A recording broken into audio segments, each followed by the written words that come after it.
Sir record ஆகுது. Okay, அனைவருக்கும் வணக்கம்.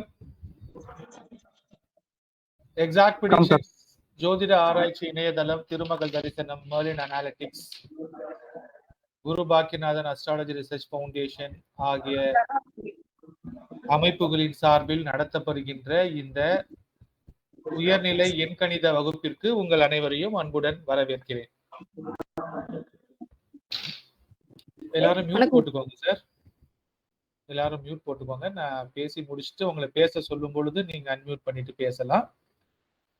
ஓகேவா? இல்லைன்னா நீங்க மைக் மியூட்ல இருந்து எடுத்துட்டீங்கன்னா டிஸ்டர்பன்ஸ் இருக்கும், அதனால தான். ஓகே, ஸோ நண்பர்களே, நம்ம மீண்டும் ஒரு நல்ல ஒரு தலைப்புல ஒரு வகுப்பை இன்னைக்கு ஆரம்பிச்சிருக்கிறோம். உள்ளபடியே எனக்கு மிகுந்த மகிழ்ச்சி உங்க எல்லாரையும் ஒரு நல்ல தலைப்புல சந்திக்கிறதுல. இந்த எண்கணித வகுப்புல என்ன ஒரு சேலஞ்ச் இருக்குதுன்னா, எல்லாருக்குமே இது தெரியும். பொதுவாக நம்ம எந்த வகுப்பு எடுத்தாலுமே இங்க படிக்கிறவங்க எல்லாருமே எக்ஸ்பீரியன்ஸ்டு அஸ்ட்ராலஜர்ஸ் தான். உங்களுக்கு எல்லாமே தெரிஞ்சிருக்கும். அதையும் தாண்டி நீங்க ஏதோ நான் ஸ்பெஷலா சொல்லி கொடுப்பேன்ற நம்பிக்கையில ஜாயின் பண்ணியிருக்கிறீங்க. அந்த நம்பிக்கையை காப்பாத்துறதுக்கு நான் முயற்சி செய்யறேன். பேசிக்கா நியூமராலஜி அஸ்ட்ராலஜி படிக்கிற எல்லாருக்கும் அடிப்படையிலேயே தெரிஞ்சிடும்ல. அடிப்படை நியூமராலஜி எல்லாருக்குமே தெரிஞ்சிடும். அதை தாண்டி நம்ம இப்ப என்ன சொல்லி தர போறோம் அப்படின்னா, இந்த வகுப்பு ஃபுல்லாவே நம்ம பல்வேறுபட்ட சாதனையாளர்கள் இந்த ரியல் டைம்ல இந்த நம்பர்ஸ் எப்படி ஒர்க் ஆகுது அப்படின்ற ரிவர்ஸ் இன்ஜினியரிங் பண்ண அந்த விஷயங்களை நம்ம ஷேர் பண்றோம். அந்த அந்த வகையில தான் இதை நம்ம கொண்டு போறோம்.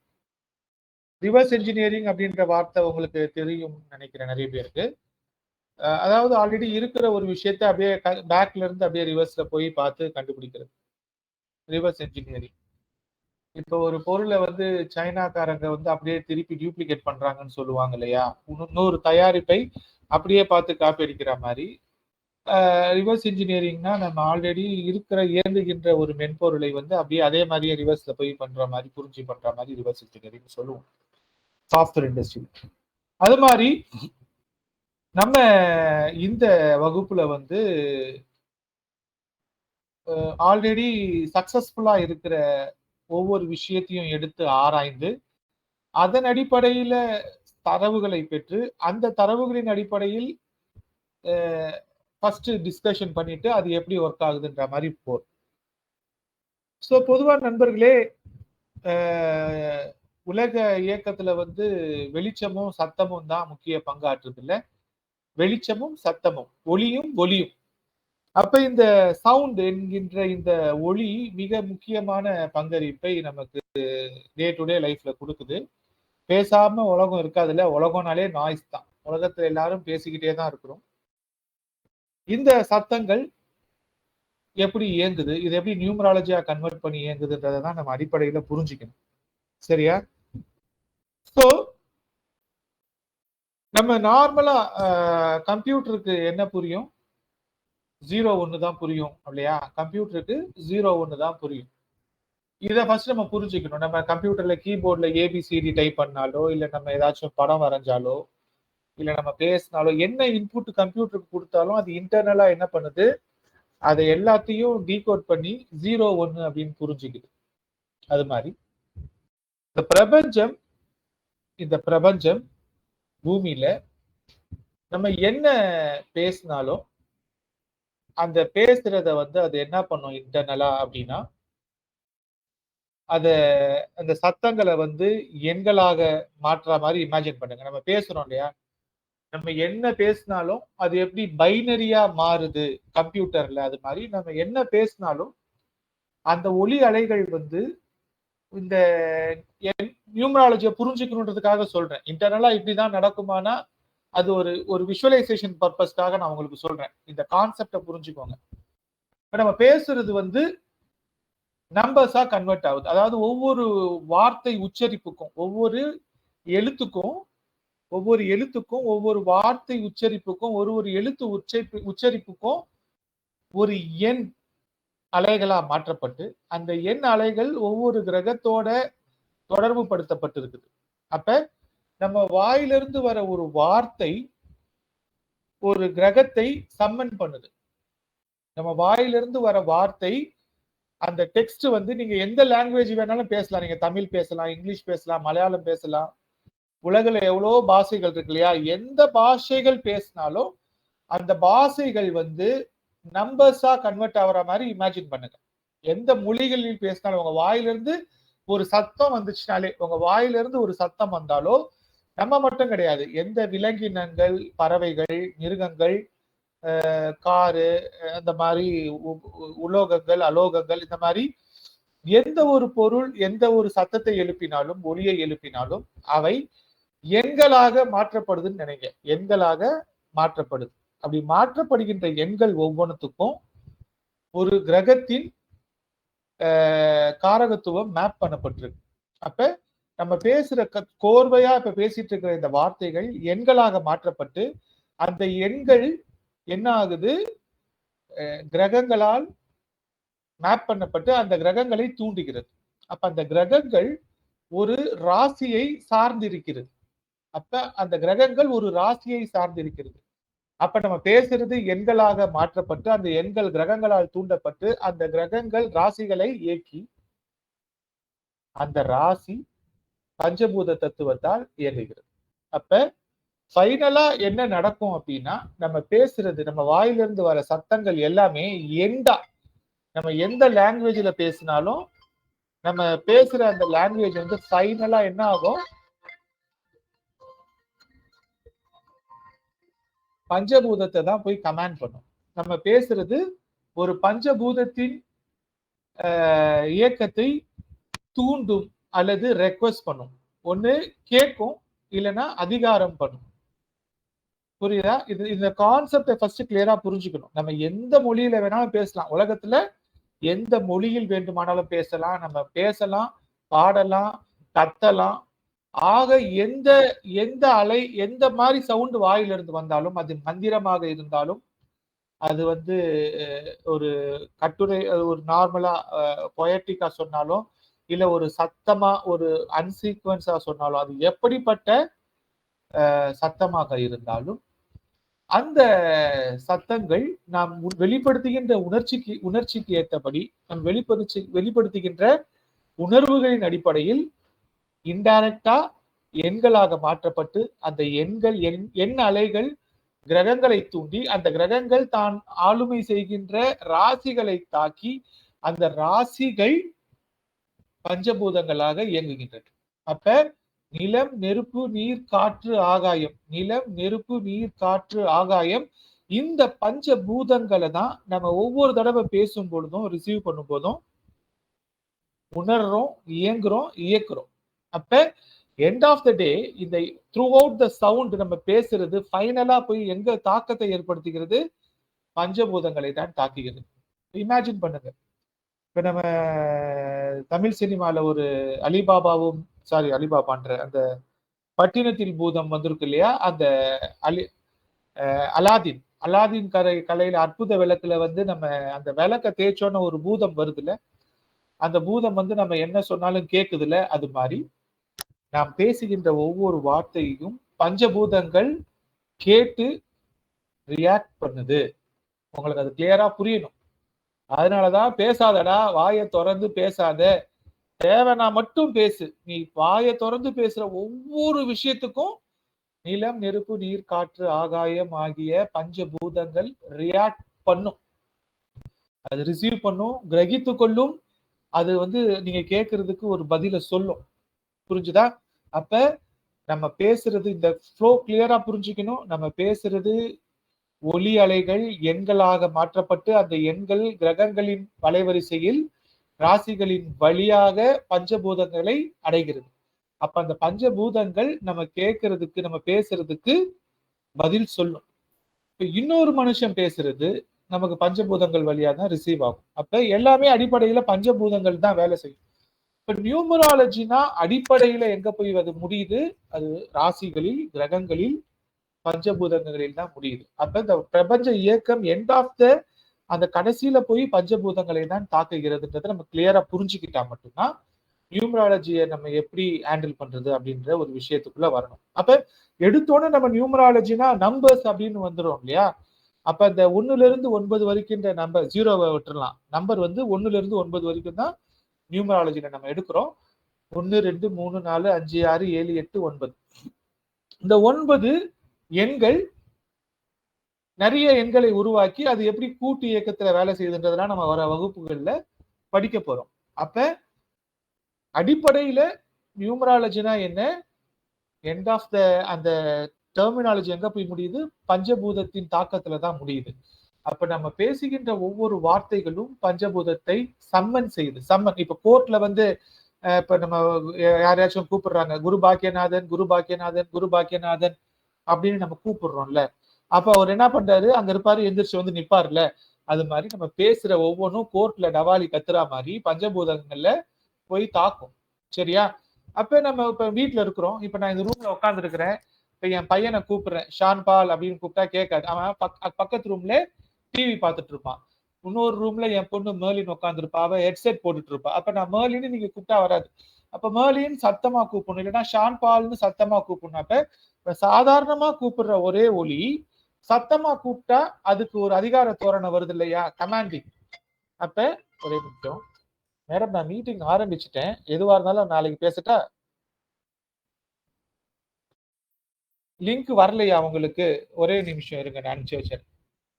ஒரே நிமிஷம் லிங்க் அனுப்பிச்சிடுறேன், இருங்க ஒரு நிமிஷம். ஒரே நிமிஷம்.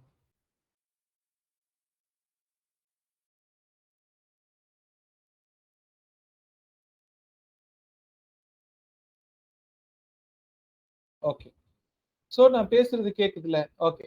இப்ப இந்த மூடு இருக்கு இல்லையா, நம்ம கூப்பிடுற அந்த ஒலி எந்த மூடுல நம்ம கூப்பிடுறோம்? நம்ம அதிகார தோரணையில கூப்பிடுறோமா, இல்ல கெஞ்சிரோமா? நம்ம அதிகார தோரணையில கூப்பிடுறோமா, ரெக்வெஸ்ட் பண்றோமா, இல்ல காதல் மூட்ல ரொமான்டிக் மூட்ல கூப்பிடுறோமா, இல்ல வந்து நார்மல் கான்வர்சேஷன்ல இருக்கிறோமா? அப்ப இந்த மூடு இருக்குல்ல, நம்மளுடைய எந்த மாதிரியான சூழ்நிலையில, எந்த மாதிரியான ஒலி தொனியில நம்ம அதை பிரயோகிக்கப்படுத்துறோம் அப்படின்றத வச்சும் பஞ்சபூதங்கள் ரியாக்ட் பண்ணும். சரியா? அப்ப ஒரே எண் ஒரே வார்த்தை வெவ்வேறு டோன்ல, வெவ்வேறு ஃப்ரீக்வன்சில நம்ம அதை யூஸ் பண்ணும் போதும் நமக்கு வெவ்வேறு ரியாக்ஷன் வருது இல்ல. இப்ப நம்ம வந்து ஒருத்தரை வந்து இங்க வா அப்படின்னு கூப்பிடுறது சாதாரணமா, இங்க வா ஏன் அப்படின்னு கொஞ்சம் கூப்பிடுறது, இங்க வா அப்படின்னு கூப்பிடுறது. அப்ப இங்க வா அப்படின்ற ஒரு வார்த்தை பொலைட்டாவும் கூப்பிடுறோம், ரொமான்டிக்காவும் கூப்பிடலாம், காமனா கூப்பிடலாம், அதிகார தொனியில கூப்பிடலாம், இங்க வாயேன் தயவு செஞ்சு ரெக்வெஸ்ட் பண்ணியும் கூப்பிடலாம். சோ நம்ம கூப்பிடுற, நம்ம பேசுற அந்த வார்த்தைகள் நம்ம மூடுக்கு ஏத்த மாதிரி மாறுது இல்லையா? அப்ப இந்த மூடுக்கு ஏத்த மாதிரி கிரகங்களின் மூடும் மாறும், பஞ்சபூதங்களின் மூடும் மாறும். சரியா? நம்ம என்ன வைப்ரேஷன்ல நம்ம இருக்கிறோமோ அதுக்கேத்த மாதிரி பிளானட், ராசி, பஞ்சபூதங்கள் எல்லா தன்மையும் மாறி அதுக்கேற்ற ரெஸ்பான்ஸ் தான் வரும். சரியா?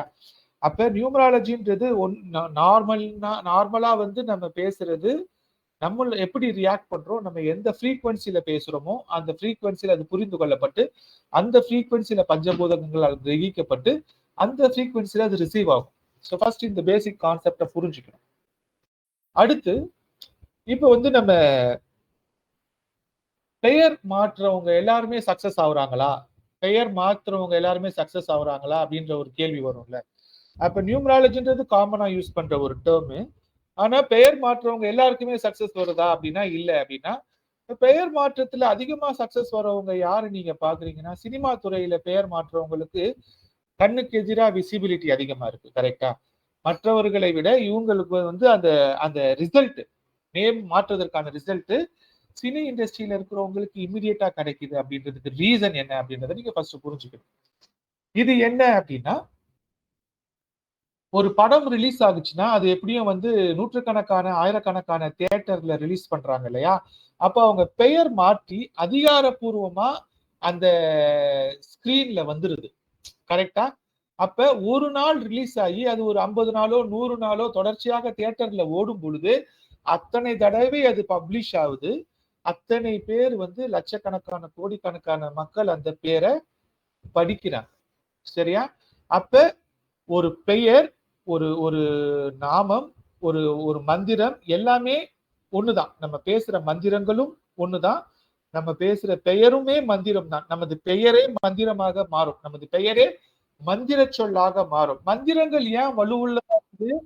திருப்பி திருப்பி திருப்பி திருப்பி அதை சொல்லிக்கிட்டே இருக்கிறது. அப்ப ஜெய் ஸ்ரீராம்னு சொல்லிக்கிட்டே இருக்கிற மாதிரி, ஓம் நமச்சிவாயன்னு சொல்ற மாதிரி, ஜீசஸ்ன்னு சொல்ற மாதிரி, முருகான்னு சொல்ற மாதிரி, இந்த மந்திரங்கள் மாதிரி, கடவுளின் பெயர்கள் மாதிரி அதிகமான அளவு உச்சரிக்கப்படும் பொழுது அது வந்து மந்திரமாக மாறுது. சாதாரண வார்த்தை, சாதாரண வாக்கியம், இட் கன்வெர்ட்ஸ் அ மந்திரம். சரியா? அப்ப அந்த ஒலி அதிகமாக உச்சாரணை செய்யப்படும் பொழுது, ஒரு பெயர் அதிகமான தடவை பயன்படுத்தப்படும் பொழுது அது சாதாரண பெயர் மந்திரமாக மாறுகிறது, மந்திர சொல்லாக மாறுகிறது. சாதாரண பெயர் மந்திர சொல்லாக மாறுகிறது. ரஜினி, கமல், சிவாஜி, எம்ஜிஆர், விஜய், அஜித் இதெல்லாம் மந்திர சொல்லா மாறுது. ஃப்ரீக்வன்சி அதிகமா யூஸ் பண்ணுது. புரியுதுங்களா? அப்ப திரிஷா, நயன்தாரா இவங்க எல்லாருக்குமே பேரு வேற. கரெக்டா? சிலருக்கு நேட்டிவ் நேமாவே இருக்கும். அப்ப நம் திரையில் கொண்டாடுகின்ற அனைத்து திரை பிரபலங்களும் தன்னுடைய இயற்பெயரை வைத்துவிட்டு வேறு ஒரு பெயரை மாத்தி அவங்க வரும் பொழுது அவங்களுக்கு அந்த ஃபர்ஸ்ட் டேவே, அந்த படம் ரிலீஸ் ஆகும் பொழுதே ஆயிரக்கணக்கான வியூஸ் பாக்குறாங்க. லட்சக்கணக்கான மக்கள் அந்த ஃபர்ஸ்ட் டேவே பாத்துறாங்க. ஒரு படம் ரிலீஸ் ஆச்சுன்னா ஒரே நாள்ல 1,00,000 பேர் பாக்குறாங்க. அப்ப கோயில்கள்ல லட்சார்ச்சனை அப்படின்ற ஒரு விஷயம் வச்சிருக்காங்கல்ல. அதாவது நீங்க இந்த ஆண்டாள் பெயரை வந்து லட்சார்ச்சனை பண்ணுவாங்க இல்லையா? கோயில்கள்ல, ஆலயங்கள்ல வந்து லட்சார்ச்சனை என்கின்ற ஒரு உற்சவம் வந்து நடக்கும். அப்ப லட்சார்ச்சனைனா என்ன? ஒரே மந்திரத்தை, ஒரே நாமத்தை 1,00,000 தடவை சொல்றது. அப்ப ஒரு சினிமா ரிலீஸ் ஆகும் போது 1,00,000 பேர் அந்த பேரை படிச்சிடுறாங்க. 1,00,000 பேர் ஒரே நாள்ல படிக்கிறாங்க. அப்போ 175 நாள் ஓடுது, சில்வர் ஜூபிலி ஓடுதுன்னா எத்தனை லட்சம் பேர் படிக்கிறாங்க? எத்தனை கோடி பேர் படிக்கிறாங்க? அப்ப கோடி அர்ச்சனை. அந்த பெயர் அத்தனை பேரால் படிக்கப்படுகிறது. அப்ப அவங்க ஆட்டோமேட்டிக்கா அவங்க பெயர் வந்து மந்திர சொல்லாக மாறிவிடுகிறது. இவ்வளவுதான் ரகசியம். சினிமா பீப்புள் வந்து சீக்கிரமா அந்த பேர் மாறணும்னு ஃபேமஸ் ஆகுறதுக்கு ரீசனுக்கும், காமன் மேன் வந்து நேம மாத்தி ரீச் ஆகுறதுக்கும் இருக்கிற அந்த டிஃபரன்ஸ் இதை கிளியரா புரிஞ்சுக்கிட்டீங்கன்னா, நம் மாற்றுகின்ற பெயர் 1,00,000 தடவை உச்சரிக்கப்பட வேண்டும். அப்ப அத்தனை தடவை உச்சரிக்கப்பட்டால் அந்த வார்த்தை மந்திர சொல்லாகவே மாறிவிடும். சரியா? இதுதான் ஒளிந்திருக்கின்ற ரகசியம். அப்ப இந்த லட்சார்ச்சனை அப்படின்ற அந்த கான்செப்டை ஞாபகம் வச்சுக்கோங்க. ஒரு பேர் மாத்தினீங்கன்னா 1,00,000 தடவையாச்சும் உச்சரிக்கப்பட வேண்டும். சரியா? யார் உச்சரிக்கணும்? நீங்க உச்சரிக்கணுமா? 7ஆம் இடம் உச்சரிக்கணுமா? 7ஆம் இடத்தில் 1,00,000 பேர் உச்சரிச்சாலும் நீங்க தான் வளருவீங்க. 1,00,000 பேர் உங்க பேரை உச்சரிச்சா, இப்படி கீழே பிரமிடு மாதிரி 1,00,000 பேர் உச்சரித்தால் நீங்கள் கோபுரத்தில் இருப்பீர்கள். நீங்களே உச்சரிச்சுக்கிட்டீங்கன்னா நீங்க இன்னர் ஸ்ட்ரென்த்ல அதிகமா இருப்பீங்க. நீங்க சிவத்தன்மைக்கு போயிடுவீங்க. நீங்களே உங்க பேரை உச்சரிச்சு உள்ள போனீங்கன்னா நீங்க இன்னர் போறீங்க, சிவத்தன்மையில தியானத்துக்கு போறீங்க. 1,00,000 பேர் உங்க பேரை உச்சரித்தால் நீங்கள் கோபுரம் உயரத்துக்கு போறீங்க. இந்த கான்செப்ட் புரியுதா உங்களுக்கு? சோ பெயர் மாற்றுனா இல்ல இருக்கிற பேரையே மாத்தணும்னாலும் அது லட்சார்ச்சனையாக உச்சரிக்கப்பட வேண்டும். அது என்னன்னு நீங்க செஞ்சீங்கன்னா நீங்க பாப்புலர் ஆகுறீங்க, உங்களுக்கு எல்லாமே வரும்ன்ற அந்த சிம்பிள் கான்செப்ட் தான். எத்தனை லட்சம் தடவை நம்ம பேர் உச்சரிக்கப்படுகிறது பெயர் மாத்திட்ட பிறகு அப்படின்றதுதான் முக்கியமான விஷயம். அடுத்து நீங்க பாத்துக்க வேண்டிய ஒரு முக்கியமான விஷயம் என்னன்னா, ஒரு பெயர் மாறுதுன்னா அவங்க வாழ்க்கை மாறுதுன்னு அர்த்தம். இதை கிளியரா புரிஞ்சுக்கணும். ஒரு பெயர் மாறுதுன்னா அவங்க வாழ்க்கை மாறுது, அவங்க சூழ்நிலை மாறுது, அவங்களுடைய ஏதோ ஒரு சூழ்நிலை நிச்சயமாக மாறுதுன்னு அர்த்தம். அது நல்லாவோ கெட்டதாகவோ அது it is a plus or minus. Name மாறுச்சுன்னா அவன் தாள் மாறுறான், அவன் வந்து புதுசா பிறக்கிறான். It is a baptism.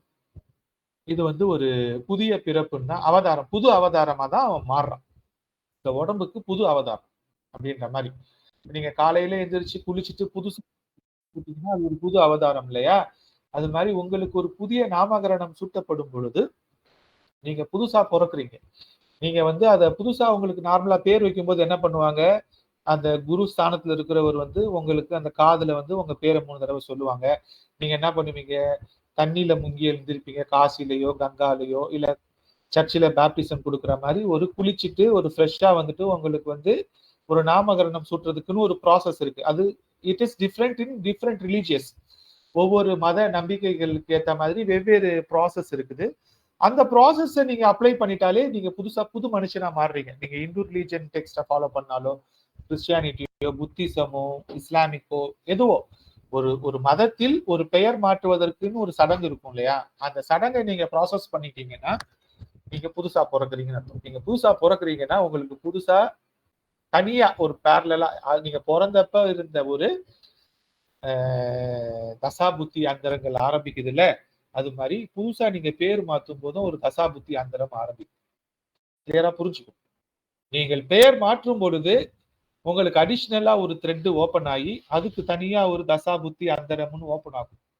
அந்த தசாபுத்தி அந்தரத்துல நல்ல பீரியடு ஆரம்பிக்கும் போதே வரா மாதிரி நம்ம பார்க்கணும். நம்ம பேர் மாற்றும் போது மாத்துற தசை வந்து பிறக்கும் போதே கொஞ்சம் கஷ்டப்படுற தசையா வரக்கூடாது இல்ல. எக்ஸ்கியூஸ் மீ,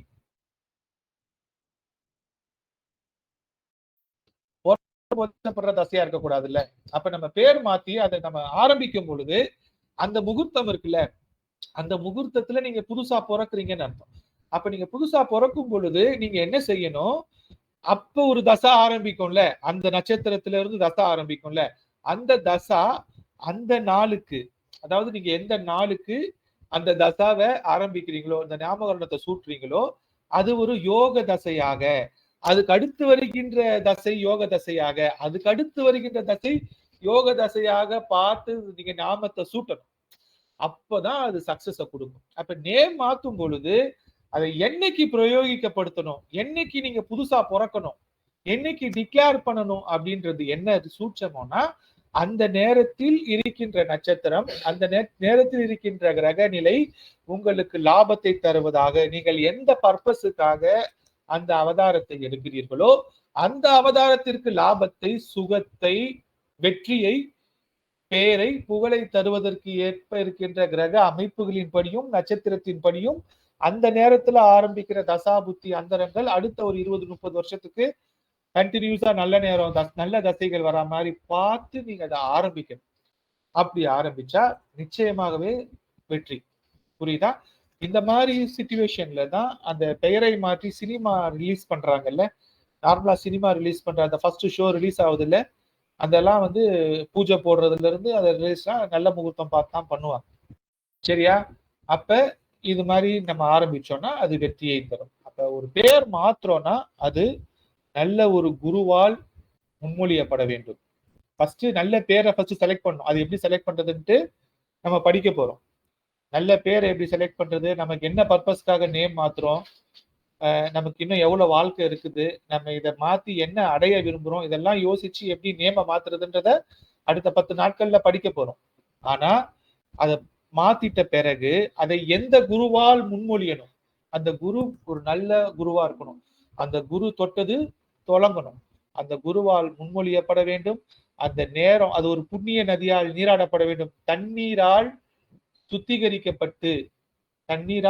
சுத்திகரிக்கப்பட்டு புதுசா பிறந்த மாதிரி அது ஒரு ஜல கிரீடை, ஒரு ஜலத்தால் நீங்கள் அபிஷேகம் செய்யணும். நீங்கள் புதுசா ஜலத்தால் அபிஷேகம் பண்ணப்பட்டு அது உப்பு கலந்த தண்ணியா இருந்தா இன்னும் சிறப்பு. நீங்க வந்து உப்பு கலந்த தண்ணியால் தெளிக்கப்பட்டு, இல்லைன்னா புனித நீர்கள் கங்கை இது மாதிரி காவிரி மாதிரி புனித நீர், ராமேஸ்வரம் அந்த மாதிரி இடத்துல போயிட்டு கூட நீங்க என்ன பண்ணலாம், கடல்ல முழுகிய இதெல்லாம் பண்ணலாம். சோ அந்த அந்த ப்ராசஸ் இம்பார்ட்டன்ட். தண்ணியில முங்கி எழுவுறது, புனித நீராடி விட்டு நல்ல குருவால் உங்களுக்கு நேம் சூட்டப்பட வேண்டும். அந்த நேரத்துல உங்களுக்கு அந்த தசாபுத்தி அந்தரங்கள், அந்த கிரக நிலைகள் சரியா இருக்குதான்னு பார்த்துக்கிட்டு உங்களுக்குன்ட்டு ஒரு புது பேரை சூட்டணும். புரிஞ்சுதா? அப்ப பெயர் மாத்துறதுன்றது புதுசா பிறக்கிறது. ஓகேவா? இதை ஞாபகம் வச்சுக்கோங்க. அது மாதிரி இன்னும் ஒரு விஷயம் சொல்றேன். தமிழ் கலாச்சாரத்துல வந்து ஒரு சுப நிகழ்ச்சி நடக்குதுன்னா அது ஒரே நாள்ல நடத்த மாட்டாங்க. சரியா? ஃபார் எக்ஸாம்பிள் கல்யாணம். இப்போ ஒரு கல்யாணம் நடத்துறாங்கன்னா அந்த கல்யாணத்தை வந்து என்ன பண்ணுவாங்க, ஃபர்ஸ்ட் பொண்ணு பார்ப்பாங்களா, பொண்ணு பார்த்தோன்னா பூ முடிக்கிறது அப்படின்ட்டு ஒரு பண்ணுவாங்க. அதுக்கப்புறம் ஒப்பு தாம்பூலம், அப்புறம் நிச்சய தாம்பூலம், அதுக்கப்புறம் இப்ப என்ன பண்றாங்க, சங்கீத்து, மெகந்தி, இந்த மாதிரிலாம் நிறைய ஃபங்க்ஷன் வைக்கிறாங்களா.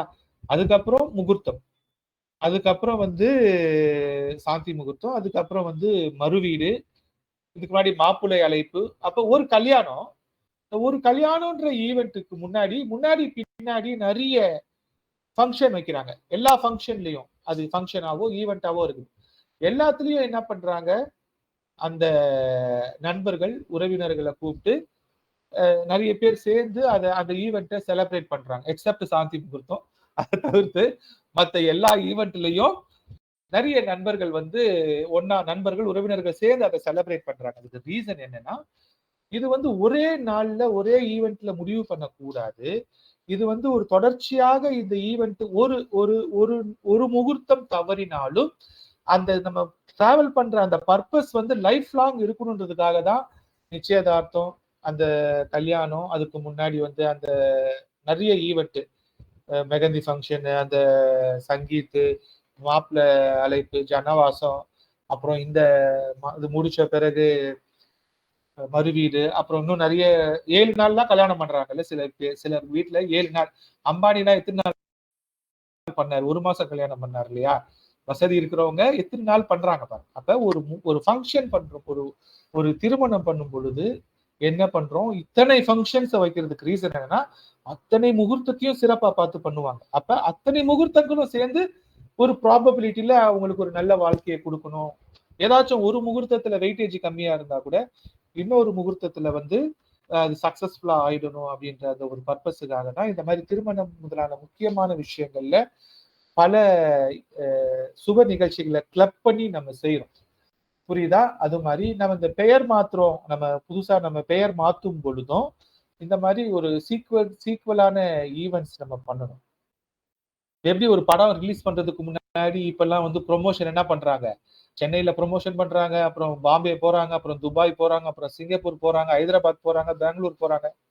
முன்னெல்லாம் அப்படி பண்ணலையே அப்படின்னு கேட்கலாம். இன்னைக்கு காலத்தின் கட்டாயம் இது வந்து காம்படிட்டிவ் வேர்ல்டு ஆயிடுச்சு இல்லையா? காம்படிட்டிவ் வேர்ல்டு ஆகும் பொழுது மார்க்கெட்டிங் இஸ் இம்பார்ட்டன்ட்ல. அப்ப இந்த மார்க்கெட்டிங் அப்படின்ற அந்த ஒரு விஷயத்த ஒரு படம் ரிலீஸ் ஆகிறதுக்கு முன்னாடி இத்தனை ப்ரொமோஷன்ஸ் பண்றாங்கல்ல. ஒரு எலெக்ஷன் டேட் இருக்கு, அந்த எலெக்ஷனுக்கு முன்னாடி எத்தனை நாள் கேம்பெயின் பண்றாங்கல்ல. அவ்வளோ கேம்பெயின் பண்ணி தான் அந்த ரிசல்ட் வெற்றியா தோல்வியான்னு வருதுல்ல. இது எல்லாத்தையும் பாருங்க, இவ்வளோ எஃபர்ட்ஸை நீங்க பேர் மாற்றும் போது போடணும். சும்மாவே பேர் மாத்திட்டு நான் சக்சஸ் ஆகல அப்படின்னு சொல்லக்கூடாது. நியூமராலஜி கிளாஸ்க்கு வந்திருக்கிறீங்க, நீங்க வந்து ரிசல்ட் வரணும்னா நீங்க ஒரு எலெக்ஷனுக்கு போற மாதிரி கேம்பெயின் பண்ணணும். நீங்க ஒரு படம் ரிலீஸ் பண்ற மாதிரி, நீங்க ஒரு கல்யாணம் பண்ற மாதிரி சீக்வன்ஸ் ஆஃப் ஈவெண்ட்ஸை கண்டினியூஸா பிளான் பண்ணி லட்சார்ச்சனை கோடி அர்ச்சனை மாதிரி உங்க பெயர் அது வந்து மக்கள் மனசுல உங்களுடைய 7ஆம் இடத்தில் பதிய வைக்கப்பட வேண்டும். உங்களுடைய 7ஆம் இடத்துல பதிய வைக்கப்படும். 7ஆம் இடம் இதை உச்சரிக்க 4ஆம் இடம் உச்சரிக்க, 10ஆம் இடம் உச்சரிக்க, 1 4 7 10 இதை உச்சரிக்க நீங்கள் வளருவீர்கள். கேந்திரம் இருக்குல்ல, 1 4 7 10 நீங்க தான் 1, உங்களுக்கு தான் பேர் மாத்திரம். இந்த 1 4 7 10ல அந்த 4 பில்லர்லயும் இல்ல 1 5 9ல இது எல்லாத்துலயும் இது ஒழிக்கப்பட வேண்டும். அப்ப எந்த அளவுக்கு இங்க யூஸ் ஆக ஆரம்பிக்குதோ அதுக்கு அளவுக்கு அது ரிசல்ட்டை கொடுக்க ஆரம்பிக்கும். அப்ப ஒரு சைக்கிளை வந்து ஃபர்ஸ்ட் மிதிக்கும் பொழுது ரொம்ப எனர்ஜி கொடுக்க வேண்டியிருக்கும் இல்லையா?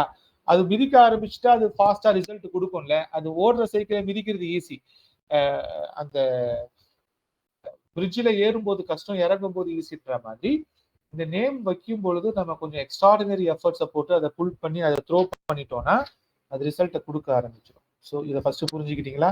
ஸோ இப்போ நம்ம தெரிஞ்சுக்கிட்டது என்னது, நான் சம்மரைஸ் பண்றேன். நான் சொல்ற பாயிண்ட்ஸ் சம்மரைஸ் பண்ணிக்கோங்க. எந்த மொழியில் பேசினாலும், எந்த நாட்டில் வாழ்ந்தாலும், எந்த இனத்தை சார்ந்தவர்களாக இருந்தாலும், எந்த மதத்தை சார்ந்தவர்களாக இருந்தாலும், நீங்க பேசுற வார்த்தை எண் அலைகளாக, ஒளி அலைகள் எண்களாக, எண் அலைகளாக மாற்றப்பட்டு அவை வந்து கிரகங்களை தூண்டி அந்த கிரகங்கள் ராசிகளை பாதித்து அந்த ராசிகள் பஞ்சபூதத்தை இயக்குகின்றன. இதுதான் நான் சொல்ல வந்த ஃபர்ஸ்ட் பாயிண்ட். அப்ப கிரகம்னா என்னது? நான் ஒரு கிரகம், நீங்க ஒரு கிரகம். இப்ப இங்க உட்கார்ந்து இருக்கிற ஒவ்வொருத்தரும் இந்த நிமிஷம் ஒரு கிரகமா தான் இருப்பீங்க. சரியா? நீங்க வந்து பிறந்தப்ப ஒரு ராசியா இருப்பீங்க, இன்னைக்கு நீங்க ஒரு கிரகத்தின் தன்மையில இருப்பீங்க. நான் பேசும் பொழுது குரு தன்மையில இருக்கிறேன், இல்ல புதன் தன்மையில இருப்பேன். சரியா? குரு புதன் இந்த 2 தன்மையில நான் இப்ப உங்ககிட்ட பேசிட்டு இருப்பேன். சரியா? என்ன மாதிரியான குரு அப்படின்னு பாத்தீங்கன்னா, அது சுக்கிரனா தேவகுருவா அசுரகுருவானா நான் என்ன பண்ணியிருக்கேன், வயலட் கலர் பிங்க் கலர் போட்டிருக்கிறேன் இல்லையா, ஒரு வயலட்டா போட்டு. அப்ப நான் வந்து சுக்கிரனை சார்ந்து அதிகமா நான் பேசுவேன் இன்னைக்கு. புரியுதா? சுக்கிரன் புதன் பிளஸ் குருவும் இருப்பார். இந்த காம்பினேஷன்ல தான் நான் டெலிவரி பண்றேன். நீங்க ரிசீவ் பண்றவங்க ஒவ்வொருத்தரும் ஒரு கிரகத்தின் ஆளுமையில இருப்பீங்க. அது உங்களோட இன்னர் கோர், உங்களுடைய தசாபுத்தி அந்தரங்கள் நடக்கிறது, உங்களுடைய கோச்சாரத்துக்கு ஏற்ற மாதிரி இப்ப நீங்க ஒரு கிரகத்தின் ஆளுமையில இருப்பீங்க. நீங்க ஒரு பஞ்சபூதத்தின் தத்துவத்துல இயங்கிட்டு இருப்பீங்க. நீங்க ஒவ்வொருத்தரும் ஒரு பஞ்சபூதமா இருப்பீங்க, இல்ல ஒரு கிரகமா இருப்பீங்க, ஒரு ராசியில நின்று இயங்குவீங்க. இதுதான் புரிஞ்சுக்கணும். ஒவ்வொரு மனிதனும் ஒரு இடத்துல இருக்கிறோம்னா அவன் ஒரு கிரகமாக, ஒரு ராசியாக, ஒரு பூதமாக இயங்குவான். அப்ப அவன் எந்த கிரகமாக இருக்கிறான், எந்த ராசியில் இருக்கிறான், எந்த பூதத்தன்மையில் இருக்கிறான்றத புரிஞ்சுக்கிட்டீங்கன்னா அவனை நீங்க ஈஸியா இன்ட்ராக்ட் பண்ண முடியும். இதை தாண்டி அவன் இருக்க மாட்டான். சரியா? இப்ப வந்து நீங்க 40 பேர் இருக்கிறீங்கன்னா 40 பேரும் ஒரு கிரகத்தன்மையில், ஒரு ராசியின் இயக்கத்தில், ஒரு பூதத்தன்மையில் இயங்குவீங்க. இந்த ஒரு கிரகம் என்பது கூட்டு கிரகமா இயங்கும் சில சமயம். சரியா? இப்ப ஒரு ராசிக்குள்ள 2-3 கிரகம் இருக்கும் இல்லையா? இப்போ ஒரு ராசிக்குள்ள கிரகமே இல்லைன்னா அந்த ராசியின் அதிபதி இயங்கும் இல்லையா? இதெல்லாம் ஜோதிட விதியில. இதன் அடிப்படையில் நீங்கள் ஒன்று அல்லது ஒன்றுக்கு மேற்பட்ட கிரகங்களின் தாக்கத்தில் ஏதாவது ஒரு ராசியின் இடத்தில், ராசினா நிலம்னு நினைச்சுக்கோங்க, ராசினா இடம், சரியா? ஏதாவது ராசியின் இடத்தில் ஏதாவது ஒரு கிரகத்தின் ஆதிக்கத்தில் இருப்பீங்க. சரியா? அப்ப நான் பேசுறது 40 பேருக்கு 40 விதமான கிரகங்களையும் போய் சேரும். 40 விதமான 12 ராசிகள், 9 கிரகங்கள், 27 நட்சத்திரங்கள், 5 பூதங்களுக்கும் இது போய் சேரும். அப்படி சேரும் பொழுது யார் என்னோட ஃப்ரெண்ட்லி, இப்ப நான் பேசுறதுக்கு யாரு ஃப்ரெண்ட்லியா இருக்கிறாங்களோ அவங்களுக்கு அது இனிமையாக இருக்கும். நான் பேசுறது யாருக்கு இனிமையா இருக்குதோ பஞ்சபூதத்துல அவங்களுக்கு அது போர் அடிக்கும், புரியாது. இந்த மாதிரி அது மாறும், ரிசீவ் ஆகும். எல்லாருமே நண்பர்களாக கூட இருக்கலாம், அது சூழ்நிலையை பொறுத்து. ஆக நம்ம பேசுற அந்த வார்த்தைகள் மந்திரமாகிறது. அதனாலதான் நம்ம பேசுற ஒவ்வொரு வார்த்தையையும் அளந்து பேசணும். அதனாலதான் பைபிள்ல ஜீசஸ் சொல்றாரு, உன் வார்த்தை ஆம் என்றால் ஆம், இல்லை என்றால் இல்லை என்று இருக்கட்டும், மற்றவை எல்லாம் தீயோனிடமிருந்து வருகின்றன. அன்னெசரியா பேசுற எல்லா வார்த்தையும் பிரச்சனையை தான் உண்டு பண்ணும். ஏன்னா ஒரு வார்த்தை வெளியே வந்துருச்சுன்னா அது வில்லில் இருந்து புறப்பட்ட அம்பு போல. இட் இஸ் டைரக்ட்லி ஹிட்டிங் பஞ்சபூதம். நீங்க ஒரு அம்பை பிடிச்சி ஒரு தனுசுல வச்சு நீங்க ரிலீஸ் பண்ணீங்கன்னா அது வெளியே போயிடும். அந்த இடத்துல ஒரு ஆள் இருந்தா ஒரு ஆளை தாக்கிவிடும், ஒரு விலங்கு இருந்தால் விலங்கை தாக்கிடும். அங்க உங்க நேரம் அங்க எந்த விலங்கோ எந்த ஆளோ இல்லைன்னா அது போயிட்டு வெலாசிட்டி முடிஞ்சோன்னு, அதோட விசை முடிஞ்சோன்னு, திசை வேகத்துல அது விசை முடிஞ்சோன்னு கீழே விழுந்துடும். ஆக அது அந்த டைரக்ஷன்ல போயிடும். நீங்க லான்ச் பண்ற ஒரு வார்த்தையை பேசிட்டீங்கன்னா நீங்க ஒரு சம்மன் பண்ணிட்டீங்க, பஞ்சபூதத்துக்கு ஒரு டைரக்ட் இன்ஸ்ட்ரக்ஷன் கொடுத்துட்டீங்க. அந்த அலிபாபா அந்த அலாதீன் அந்த விளக்க தேய்ச்சி ஒரு பூதத்துக்கு ஒரு கட்டளை கொடுத்தா அந்த பூதம் எப்படி செய்யுதோ, ஆலம்பனான்னு சொல்லி நம்ம இவரு அசோகன் செய்வார் இல்லையா, அந்த மாதிரி பட்டினத்தில் பூத படத்துல சொல்ற மாதிரி நீங்க ஒரு வார்த்தை பேசிட்டீங்கன்னா பஞ்சபூதத்துக்கு அது கமாண்ட் தான். It receives, it will react. அப்ப இதை தெளிவாக புரிஞ்சுக்கிட்டீங்கன்னா நம்ம வார்த்தைகளை தெளிவா பேசணும், அது கரெக்டா யூஸ் பண்ணணுன்றதை புரிஞ்சுக்கோங்க. ஸோ இது வந்து அடிப்படையில உங்களுக்கு இந்த கான்செப்ட் புரிஞ்சிச்சுன்னு நினைக்கிறேன். இப்ப நம்ம என்ன பேசியிருக்கிறோம், வார்த்தைகள் ரொம்ப இம்பார்ட்டன்ட். 1, 4, 7, 10 வந்து நம்ம பேசுறது உச்சரிக்கப்படணும். சரியான நேரத்தில் சரியான குருவால் அந்த நாமம் பிரதிஷ்டை செய்யப்பட வேண்டும், அதாவது நாமகரணம் சூட்டப்பட வேண்டும். சரியா? அடுத்து நம்ம நம்பர்ஸ்க்கு வந்துடலாம். எப்படி வந்து 5 விரலும் வந்து ஒரு ஹைட்டு பெருசா இருந்தாலும் கம்மியா இருந்தாலும் எல்லாமே ஈக்குவலா இருக்குதோ, பஞ்சபூத தத்துவத்துல இயங்குதோ, எல்லா எண்களுமே ஈக்குவல் வலுவுடையவை தான். ஒவ்வொன்றும் ஒரு பர்பஸுக்காக தான்.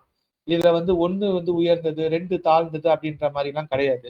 அப்ப எல்லா எண்களுமே ஒரு குறிப்பிட்ட வேலையை செய்வதற்காக பூமியில வந்து இருக்கு. அப்ப அந்த பஞ்சபூத இயக்கமோ இந்த உலகியல் இயக்கமோ ஒரு சமநிலையில தான் இயங்கும், ஒண்ணு கூடி ஒண்ணு குறையாது. சரியா? அப்ப வந்து நீங்க டிரான்ஸ்ஃபார்ம் ஆக விரும்புறீங்க. நீங்க வந்து ஒரு சனியின் ஆதிக்கத்தில இருந்து நீங்க சூரியனின் ஆதிக்கத்துக்கு மாற விரும்புறீங்க. நீங்க வந்து ஒரு சுக்கிரனின் ஆதிக்கத்துக்கு மாற விரும்புறீங்க. நீங்க ராகுவின் ஆதிக்கத்துக்கு மாற விரும்புறீங்க, செவ்வாயின் ஆதிக்கத்துக்கு மாற விரும்புறீங்கன்னா நீங்க என்ன பண்றீங்க, நீங்க டிரான்ஸ்ஃபார்ம் ஆகுறீங்க. அப்ப நீங்கள் பிறக்கும் பொழுது ஒரு நிலையில இருப்பீங்க. நீங்க உங்க மனசுல வந்து உங்களுடைய சோல், உங்களுடைய ஆன்மா ஒண்ணுக்காக ஏங்குது. அது உங்களுக்கு கிடைக்கல. அப்ப நீங்க அது கிடைக்கிறதுக்காக ஒரு விஷயத்துக்காக நீங்க பேரை மாத்தணும்னு நினைக்கிறீங்க. அப்ப நீங்க அந்த பேரை மாற்றும் பொழுது நீங்கள் வேறு ஒரு கிரகமாகவோ வேறு ஒரு ராசியிலோ வேறு ஒரு பஞ்சபூதத்தின் தத்துவத்தை கெட்டியாக பிடித்து கொண்டோ இயங்க ஆரம்பிப்பீங்க. ஏன் மாறுதுன்னா, நீங்க உங்களோட கிரகம் மாறுது, உங்களுடைய இடம் மாறுது, உங்க பிளேஸ் மாறுது, நீங்க உங்க பிளே கிரவுண்ட் மாறுது. பிளே கிரவுண்ட்ன்றது ராசி, சரியா? கிரகம் என்பது நீங்கள், பிளே கிரவுண்ட்ன்றது ராசி. அங்க நீங்க எந்த பஞ்சபூதத்தின் தத்துவத்தில் இயங்க போறீங்க அப்படின்றது மாறுது. அப்ப அந்த பூதம் நீங்கள் பிறந்த பொழுது எடுத்த ஜனன காலத்தில் எடுத்த இந்த உடலுக்கு மேட்ச் ஆன பூதமா அப்படின்றத செக் பண்ணிக்கணும். ஏன்னா இந்த உடம்பு ஆல்ரெடி எடுக்கப்பட்டு விட்டது. இப்ப நம்ம ஒரு கம்ப்யூட்டர் வாங்குறோம். அந்த கம்ப்யூட்டர் வாங்கும் போது அதுல 250 GB ஹார்ட் டிஸ்க் தான் இருக்கு. இப்ப நீங்க புதுசா ஆப்ரேட்டிங் சிஸ்டம் போடணும். இப்ப நீங்க ஃபர்ஸ்ட் என்ன பண்ணிருப்பீங்க, விண்டோஸ்ல ஒரு 8 போட்டிருப்பீங்க. இப்ப நீங்க அதை ஃபார்மேட் பண்ணிட்டு விண்டோஸ் 10 போடணும், இல்ல விண்டோஸ் 7 போடணும், இல்ல கம்ப்ளீட்டா விண்டோஸே வேணாம் லினக்ஸ் போடணும். அப்ப ஃபார்மேட் அடிச்சுட்டு என்ன பண்ணலாம், அதே ஹார்ட் டிஸ்க்ல லினக்ஸ் போட்டுக்கலாம், வேற ஆப்ரேட்டிங் சிஸ்டம் போட்டுக்கலாம். அப்ப பழைய டேட்டா போயிட்டு புது டேட்டா வருது இல்லையா? சில பேர் என்ன பண்ணுவாங்க, அந்த ஹார்ட் டிஸ்க ஃபார்மேட் பண்ணாமையே அந்த பேஸ் டேட்டாவை வச்சுக்கிட்டு அந்த போர்ஷன், அந்த ஹார்ட் டிஸ்க்ல ஒரு போர்ஷனை DEFன்னு மாத்திக்கிட்டு அதுல வேற ஒரு ஆப்ரேட்டிங் சிஸ்டத்தை போட்டு அதுல பூட் பண்ணி அதுல லினக்ஸ் யூஸ் பண்ணுவாங்க, அதே ஆப்ரேட்டிங் சிஸ்டத்தை விண்டோஸ்ல யூஸ் பண்ணுவாங்க. அப்ப கம்ப்யூட்டர்ல எப்படி ஒரே ஹார்ட் டிஸ்க டோட்டலா ஃபார்மேட் பண்ணிட்டு கம்ப்ளீட்டா ஆப்ரேட்டிங் சிஸ்டத்தை மாத்திக்கிறோமோ, இல்ல ஒரு போர்ஷனை ரெண்டா டிவைட் பண்ணி அதுல ஒன்ல விண்டோஸ் 7 ஒன்ல விண்டோஸ் 11 வச்சுக்கிறோமோ, இல்ல ஒன்ல லினக்ஸ் இல்ல விண்டோஸ் 11 வச்சுக்கிறோமோ, இல்ல VMwareலாம் இப்ப வந்துருச்சு. ஒரே சிஸ்டத்துல 100 கம்ப்யூட்டர் ஒர்க் பண்ற மாதிரி எல்லாம் பண்ணலாம். மல்டிபிள் பர்சனாலிட்டி, சங்கர் படத்துல அன்னியன் மாதிரி. அப்போ ஒரே மனிதன் என்ன மாதிரியா நீங்க மாறுறீங்க அப்படின்ற அந்த தத்துவத்துல ஏத்த மாதிரியும் இந்த பெயர்கள் வேலை செய்யும். பெயர் மாறும் பொழுது உங்க ஆப்ரேட்டிங் சிஸ்டம் மாறுற மாதிரி. இப்ப மாறும் பொழுது நீங்க இப்போ 500 GB உங்ககிட்ட இல்ல, நீங்க 250 GB ஹார்ட் டிஸ்க் தான் உங்க கெப்பாசிட்டிக்கு. இப்போ புதுசா வாங்குற ஹார்ட் டிஸ்க் அதிகமான கெப்பாசிட்டி இருந்தாதான் நல்லா பர்ஃபார்ம் பண்ணணும்னு இருக்கும்போது, அப்போ ஃபர்ஸ்ட் என்ன செய்யணும், நீங்க உங்களுடைய 250 ஹார்ட் டிஸ்கோட 250 GB ஹார்ட் டிஸ்கோட அடிஷனல் 250 GB ஹார்ட் டிஸ்கை வாங்கி அடிஷனல் கெப்பாசிட்டியை இன்க்ரீஸ் பண்ணிட்டு தான் நீங்க அந்த ஆப்ரேட்டிங் சிஸ்டத்தை அப்கிரேட் பண்ண முடியும். இல்ல இன்னொரு தேவையான சாஃப்ட்வேரை வாங்கி போட முடியும். உங்களுக்கு ஒரு புது சாஃப்ட்வேர் தேவைப்படுது, அந்த சாஃப்ட்வேருக்கு உங்க சிஸ்டம்ல கெப்பாசிட்டி கம்மியா இருக்கு, ரேம் நீங்க 8 GB தான் வச்சிருக்கீங்க, அந்த சாஃப்ட்வேர் போட்டா தொங்கும், 16 GB போடணும். இப்ப நீங்க கேம் ப்ரோக்ராமிங் பண்ணணும் அப்படின்னா 64 GB போடணும், அப்பதான் அது ஒர்க் ஆகும். அப்படின்னா ஃபர்ஸ்ட் என்ன பண்ணுவீங்க, அந்த சிஸ்டத்தை அப்கிரேட் பண்ணுவீங்களே. அது மாதிரி நீங்கள் ஒரு இலக்கை மாற்றி உங்களை வேற ஒரு டைமென்ஷனுக்கு டிரான்ஸ்ஃபர் பண்ணணும் போது உடல் முக்கியம். இந்த சுவர் இருந்தால்தான் சித்திரம். அப்ப நீங்க டைமென்ஷன் மாறும் பொழுது அந்த டைமென்ஷனுக்கு ஏற்ற மாதிரி உங்க உடல் மாறுதா, உங்கள் உடல் தாங்கி கொள்ளுமா, பக்குவமா இருக்குதான்றதையும் ப்ரிப்பேர் பண்ணிக்கிட்டு தான் நீங்க அந்த ஆப்ரேட்டிங் சிஸ்டத்தை இன்ஸ்டால் பண்ற மாதிரியோ அந்த புது சாஃப்ட்வேர் இன்ஸ்டால் பண்ற மாதிரியோ இந்த புது நேமுக்கு போகணும். அப்ப மல்டிபிள் ஃபேக்டர்ஸை நம்ம செக் பண்ணணும். எலிஜிபிலிட்டி இருக்கா, நமக்கு ஆசை இருக்குது, எலிஜிபிலிட்டி இருக்கா, தாங்குமா, லோடு தாங்குமா. இப்ப ஒரு ஒரு ஒரு ஒரு லாரி 1000 டன்னு தான் தாங்கும் அப்படின்னு இருக்கும். அதுல போயிட்டு 5000 டன்னு போட்டா பீலிப்பை சாகாடும் அச்சிரும் அப்பண்டம் சால மிகுத்து பெயின் அப்படின்னு திருவள்ளுவர் சொல்லியிருக்கிறார். அப்ப என்ன ஆகும், மயிலிறகே ஆனாலும் ஒரு வண்டியில அளவுக்கு அதிகமா அதை ஏத்திட்டா வண்டியோட அச்சு முறிஞ்சிடும் அப்படின்ற மாதிரி நம்ம பர்பஸ் என்ன, நம்மளால தாங்க முடியுமா, நம்மளுடைய வலுவை சேர்த்து கொண்டு நம்முடைய இலக்கை மாற்றும் பொழுது, நம்ம புது பிறப்பு எடுக்கும் பொழுது அந்த பேரை நம்ம அதுக்கேற்ற மாதிரி சூஸ் பண்ணிட்டு பண்ணணும். நீங்க லீடர் ஆக போறீங்க, தலைவனாக போறீங்கன்னா அதுக்கேற்ற ஆறா உங்ககிட்ட இருக்கணும். புரியுதா? நீங்க லீடர் ஆகணும், ஒரு தேசத்தை ஆள வேண்டும், 1 கோடி பேர் 100 கோடி பேருக்கு தலைவன் ஆகணும்னா அதை தாங்குற அளவுக்கு உங்ககிட்ட ஒரு ஆறா இருக்கணும், ஒரு எனர்ஜி இருக்கணும். புரியுதா? அந்த தன்னம்பிக்கை இருக்கிறதுனாலதான் இப்ப விஜய் இன்னைக்கு கட்சி ஆரம்பிச்சிருக்காரு. அவரு உள்ள என்ன ஆகுது, எரியுது, நெருப்பு எரியுது. அது அவர் சக்சஸ் ஆவாரா ஃபெயிலியர் ஆவாரான்றது அவரோட இன்னர் சோல், அவரோட பலத்தை பொறுத்து, அவரோட ஆத்ம பலத்தை பொறுத்து. பட் அவர் தமிழக வெற்றி கழகம்னு இன்னைக்கு ஆரம்பிச்சு அவர் இன்னைக்கு ஒரு ஆரம்பிக்கிறாருன்னா ஒரு நேம் சூட்டி ஒரு கொடி, இந்த கொடி இது எல்லாமே நியூமராலஜி கணக்குப்படி தான் வரும். சரியா? சிம்பிள்ஸ்ல இருந்து எல்லாமே நியூமராலஜியோட சப்டிவிஷன்ஸ் தான். அப்ப நம்ம அதெல்லாம் படிப்போம் இந்த வகுப்புல. அப்ப நம்ம என்னவாக போறோம், நம்ம தலைவனாக இப்ப அவர் என்னவாகிறாரு, அவர் வந்து சுக்கிரனில் இருந்து சூரியனாக மாறுறதுக்கு ட்ரை பண்றாரு. விஜய் எக்ஸாம்பிள் எடுத்துப்போம். இன்னைக்கு ட்ரெண்ட் விஜய்னா அவர் சுக்கிரன்ல உச்சமா இருக்கார். அப்ப அவர் சுக்கிரனில் உச்சமாக இருக்கிறார். அதுல சூரிய தன்மையில இருக்கிறார். ஆனா நிஜமாலே சூரியனா மாறணும்னு நினைக்கிறார்.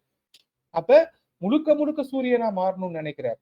அப்படின்னா அந்த சூரியன் இந்த நிலத்தில் எடுபடுமா, இந்த நிலத்திற்கு உகந்த தலைவன் யார், இந்த அதாவது ஒரு இடத்துக்குன்னு ஒரு தலைவன் இருப்பான்ல, குறிஞ்சி, முல்லை, நெய்தல், பாலைன்னு இருக்கு இல்லையா, அந்த இடத்துக்குன்னு ஒரு கேரக்டரைசேஷன் இருக்கு. அந்த கேரக்டரைசேஷனுக்கு ஏற்ற தலைவர் தான் அங்க இருக்க முடியும்.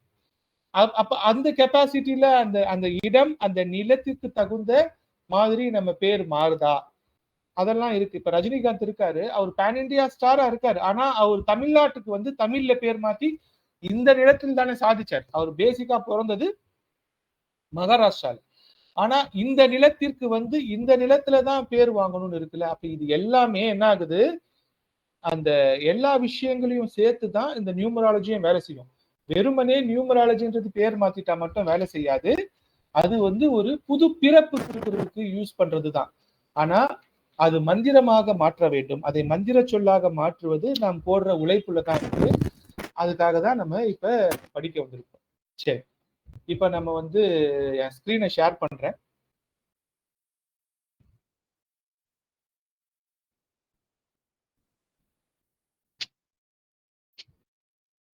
இப்ப என் ஸ்கிரீன் உங்களுக்கு தெரியும்னு நினைக்கிறேன். யாராச்சும் ஒருத்தர் சொல்லுங்க, ஸ்கிரீன் தெரியுதான்ட்டு.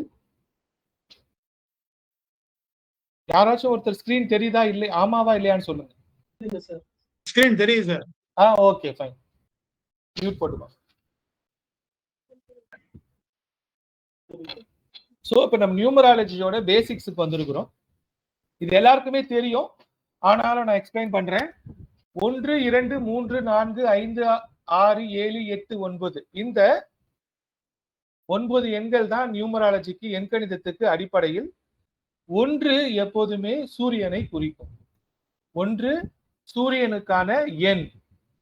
2 சந்திரனை குறிக்கும். 2 சந்திரனுக்கான எண். 3 குருவை குறிக்கும். ஜூபிட்டர் குரு 3 குருவை குறிக்கும். 4 ராகுவை குறிக்கும். 3 குருவை குறிக்கும்.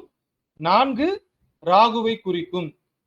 5 புதனை குறிக்கும், மெர்க்குரி. 6 வீனஸ் சுக்கிரனை குறிக்கும். 6 சுக்கிரனை குறிக்கும். 7 கேதுவை குறிக்கும். 7 கேதுவை குறிக்கும். 8 சனியை குறிக்கும். 8 சனி பகவானை குறிக்கும், சாட்டன். 9 செவ்வாயை குறிக்கும், மார்ஸ். இது எல்லாருக்குமே தெரிஞ்சிருக்கும். நான் இப்ப வகுப்பு எடுக்கிறதுனால என் வாயால சொல்லணும் இல்லையா, சோ அதை முறைப்படி சொல்லணுன்றதுக்காக நான் சொல்றேன். சோ 1, 2, 3, 4ன்றது 1 சூரியன், 2 சந்திரன், 3 குரு, 4 ராகு, 5 புதன், 6 சுக்கிரன், 7 கேது, 8 சனி, 9 செவ்வாய். இது வந்து மனப்பாடமா பண்ணணும். நீங்க நியூமராலஜி கிளாஸ் வரீங்கன்னா இது வரைக்கும் தெரியாதவங்க, நீங்கள் மனப்பாடம் பண்ண வேண்டியது இது மட்டும்தான் மனப்பாடம் பண்ணணும். 1னா சூரியன், 2னா சந்திரன், 3னா குரு, 4னா ராகு, 5னா புதன், 6னா சுக்கிரன், 7னா கேது, 8னா சனி, 9னா செவ்வாய். இது மனப்பாடமாக இருக்க வேண்டும். அடுத்து இந்த ஒவ்வொரு எண்ணுக்கும் ஆங்கிலத்தில் இருக்கிற நியூமராலஜிக்கல் வேர்ட்ஸ் இருக்கு இல்லையா, அந்த நியூமராலஜிக்கல் வேர்ட்ஸ் என்ன அப்படின்றதையும் நம்ம மனப்பாடம் பண்ணணுங்க. அப்ப சூரியன் 1 என்றால் ஆங்கிலத்தில் இருக்கிற ஏல இருந்து Z வரைக்கின்ற எண்கள்ல A I J Q Y, A I J Q Y இந்த 5 எழுத்துக்களும் சூரியனை குறிக்கின்ற எழுத்துக்கள். A I J Q Y, A I J Q Y இந்த 5 எழுத்துக்களும் சூரியனை குறிக்கின்ற எழுத்துக்கள். அப்போ உங்க பெயர்ல எந்தெந்த எழுத்தெல்லாம் A I J Q Y இருக்குதோ அந்த இடத்துல எல்லாம் சூரியன் இருக்கிறாருன்னு நினைச்சுக்கணும். சரியா? அடுத்தடுத்து நம்ம படிக்கும்போது அதை எப்படி பாக்குறதுன்னு படிப்போம். அடுத்து சந்திரனை குறிக்கின்ற எண்கள் வந்து பி கே ஆர். சந்திரனை குறிக்கின்ற எழுத்துக்கள் பி கே ஆர். இந்த 3 எழுத்துக்களும் சந்திரனின் எழுத்துக்கள். சரியா? அடுத்து ஜூபிட்டர் குருவை குறிக்கின்ற எழுத்துக்கள் சி ஜி எல் எஸ். ஓகேவா? C G L S. இந்த 3 வந்து இந்த 4ம் வந்து குருவை குறிக்கின்ற எழுத்துக்கள். அடுத்து டி எம் டி ராகுவை குறிக்கின்ற எழுத்துக்கள். ராகுவை குறிக்கின்ற எழுத்துக்கள் டி டி எம் டி. இந்த 3 எழுத்துக்களும் ராகுவை குறிக்கின்ற எழுத்துக்கள். அடுத்து மெர்க்குரி புதனை குறிக்கின்ற எழுத்துக்கள் இ எச் என் எக்ஸ். இ எச் என் எக்ஸ். இந்த 4 எழுத்துக்களும் புதனை குறிக்கின்ற எழுத்துக்கள். அடுத்து யு வி டபிள்யூ. இந்த 3 எழுத்துக்களும் யு வி டபிள்யூ இந்த 3 எழுத்துக்களும் சுக்கிரனை குறிக்கின்ற எழுத்துக்கள். அடுத்து ஓ இசட். ஓ இசட் இது 2ம் கேதுவை குறிக்கின்ற எழுத்துக்கள். அடுத்து B B for peacock. B F football. இந்த 2 எழுத்துக்களும் சனியை குறிக்கின்ற எழுத்துக்கள். அடுத்து 9 மார்ஸ். செவ்வாய்க்கு எந்த எழுத்துக்களும் கொடுக்கப்படவில்லை. சரியா? செவ்வாய்க்கு எந்த எழுத்துக்களும் கொடுக்கப்படவில்லை. இது வந்து உங்களுக்கு மனப்பாடமா தெரியணும். போக போக படிச்சிருவீங்க. உங்க எல்லாருக்குமே இது தெரிஞ்சிருக்கும். சரியா? இப்ப வந்து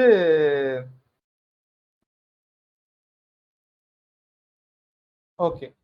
இப்ப வந்து நம்ம எழுத்துக்கள் படிச்சோம் இல்லையா? இப்ப நான் வந்து செவ்வாய்க்கு எழுத்துக்கள் இல்லை அப்படின்றத படிச்சோம்ல, அங்க இருந்து வரேன். சரியா? செவ்வாய்க்கு ஏன் எழுத்துக்கள் இல்லை? அத ஃபர்ஸ்ட் நம்ம தெளிவா புரிஞ்சுக்கணும். செவ்வாய்க்கு ஏன் எழுத்துக்கள் கொடுக்கப்படவில்லை அப்படின்னா, செவ்வாய் வந்து ஒரு நல்லிஃபையர். செவ்வாய் என்ன பண்ணுவாரு? சமநிலையை ஏற்படுத்தக்கூடியவர். உலகில் சமநிலையை ஏற்படுத்தக்கூடியவர் செவ்வாய். அதாவது அது எப்படி நீங்க புரிஞ்சுக்கணும்னா, இப்ப வந்து செவ்வாயின் ஆதிக்கம் இல்லாமல் மருத்துவராகவோ, செவ்வாயின் ஆதிக்கம் இல்லாமல் காவல்துறை அதிகாரியாகவோ ஆக முடியாது. ஓகேவா? ஒரு ஜாதகத்துல செவ்வாய் வலுவா இருக்கணும். இப்ப மருத்துவர் என்ன பண்றாரு? ஒரு நோயை குணப்படுத்துகிறார். ஒரு நோய் இருக்கு. அந்த நோய்க்கு மருத்துவம் பார்த்து அந்த நோயை குணப்படுத்துகிறார். அப்ப அந்த நோய்னா என்னது? கிருமிகள்ல, whether it is a virus or bacteria. ஏதோ ஒரு வளர்ச்சி, ஒரு நமக்கு உடம்புக்கு ஒத்து வராத ஒரு செல்களின் வளர்ச்சி தான் நோயா இருக்குல்ல, கிருமிகள். அப்ப இந்த கிருமிக்கு ஒரு ஆன்டிபயோட்டிக் கொடுத்து, இந்த கிருமி ஒரு பாக்டீரியல், அதுக்கு ஒரு ஆன்டிபயோட்டிக் கொடுத்து அந்த கிருமிகளை கொல்வதற்கு உதவி செய்கின்றவர் செவ்வாய். அவர் ஒரு படை தலைவன். செவ்வாய் வந்து என்னது? ஒரு படை தலைவன். லட்சக்கணக்கான சோல்ஜருக்கு ஒரு படை தலைவன் தான் இருப்பார். அப்ப அந்த நோய்களை கொல்லுகின்றதுனால அவர் மருத்துவனாக இருக்கிறார். சமூகத்துல ஒரு பிரச்சனை இருக்கு. சமூகத்துல வந்து ஒரு கலவரம் நடக்குது, ஒரு லா அண்ட் ஆர்டர் ப்ராப்ளம் இருக்குதுன்னா, அப்ப அந்த போலீஸ்காரர் போய் என்ன பண்றாரு? அந்த சட்டம் ஒழுங்கை நிலைநாட்டுகிறார். இப்ப எதிரி நாட்டுக்காரங்க படையெடுத்து வராங்கன்னா, ராணுவ வீரர்கள் போயிட்டு என்ன பண்றாங்க? எதிரிகளை தாக்கி அழித்து நாட்டை பாதுகாக்கிறாங்க. அப்ப என்ன பண்றாங்க? பிசிக்கலா ஆளுங்களை கொல்றாங்க, இல்ல பயமுறுத்துறாங்க, இல்ல கட்டுப்பாட்டுல வைக்கிறாங்க. அப்ப ஒரு அசாதாரண சூழ்நிலை நிலவும் பொழுது, அந்த அசாதாரண சூழ்நிலையை சமநிலைக்கு கொண்டு வருது செவ்வாய். அப்ப செவ்வாய்க்கிழமை ஏன் முடி வெட்டக்கூடாதுன்றாங்க? அது அது செவ்வாய்க்கிழமை நம்ம நிறைய விஷயங்கள் பண்ணாம இருக்கிறது, தமிழ்நாட்டுல இருக்கிறது, நார்த் இந்தியால எல்லாம் பண்றாங்க. பொதுவா செவ்வாய் என்பது அழிக்கக்கூடியது. செவ்வாய் என்பது டிஸ்ட்ரக்டிவ், சமநிலையை ஏற்படுத்தும். வளர்ச்சி இல்லை, பெருசா வளர்ச்சியும் இல்லை, வீழ்ச்சியும் இல்லை. ஜீரோலயே வைக்கும், மெயின்டைன் பண்ணும். அந்த சமநிலையை மெயின்டைன் பண்றதுதான் செவ்வாயோட தனித்துவமான வேலை. செவ்வாய் அழிக்காது, செவ்வாய் வந்து கீழையும் போவாது, செவ்வாய் மேலேயும் போவாது. செவ்வாயை கிளியரா புரிஞ்சுக்கணும்னா, இப்ப கடக ரேகை, மகர ரேகை இருக்குது, பூமத்திய ரேகை இருக்குதுல்ல. செவ்வாய் கடக ரேகையும் கிடையாது, மகர ரேகையும் கிடையாது. செவ்வாய் வந்து பூமத்திய ரேகைன்ற மாதிரி உங்களுக்கு எக்ஸாம்பிளுக்கு புரியணுன்றதுக்காக சொல்றேன். செவ்வாய் வந்து மேல போனாலும் அதை சரியா கொண்டு வந்து அந்த அந்த சென்டர் பாயிண்ட் நிறுத்தும், கீழே போனாலும் தூக்கிட்டு வந்து மேல நிறுத்தும். அப்ப நீங்க கடன், நோய், எதிரி, கடன், நோய், எதிரி, இந்த 3 விஷயத்துக்கும் நீங்க செவ்வாயை தான் பிடிக்கணும். முருகன் தான் செவ்வாயின் அதிதேவதை. சரியா? சுக்குக்கு மிஞ்சின மருந்தும் இல்ல, சுப்பிரமணியனுக்கு மிஞ்சின கடவுளும் கிடையாதுன்னு ஏன் சொல்றோம்னா, கடன், நோய், எதிரி இது 3ம் கூட குறைய போகும் பொழுது அதை சமநிலைப்படுத்த அதிகாரம் படைத்தவர் செவ்வாய். Is a commander. சரியா? அதனால அவர் விருப்பு வெறுப்புக்கு அப்பாற்பட்டு சமநிலையை ஏற்படுத்துவார். சரியா? அவர் இவனுக்கும் பேச மாட்டார், அவனுக்கும் பேச மாட்டார். அவர் சமநிலைவாதி, அவர் சமத்துவவாதி. செவ்வாய் இஸ் அ சமத்துவவாதி. ஓகேவா? அப்ப இததான் செவ்வாயோட கிளியர் டெஃபினிஷன் புரிஞ்சுக்கணும். செவ்வாய் எந்த எக்ஸ்ட்ரீமுக்கும் போய் சமநிலைக்கு கொண்டு வருவார், எந்த கீழையும் போய் திருப்பி சமநிலைக்கு கொண்டு வருவார். அவர் சென்டருக்கு கொண்டு வந்து வைப்பார். அதுக்கப்புறம் திருப்பி நீங்க ஏறுவீங்க, இறங்குவீங்க. இதெல்லாம் மத்த கிரகத்தின் வேலை. செவ்வாயோட வேலை சமத்துவத்தை ஏற்படுத்துவது. அதனாலதான் செவ்வாய்க்கு எந்த ஒளி அலைகளும் கொடுக்கவில்லை. புரியுதா? இது கிளியரா புரிஞ்சிட்டீங்கன்னா இன்னொரு சூட்சமும் சொல்றேன்.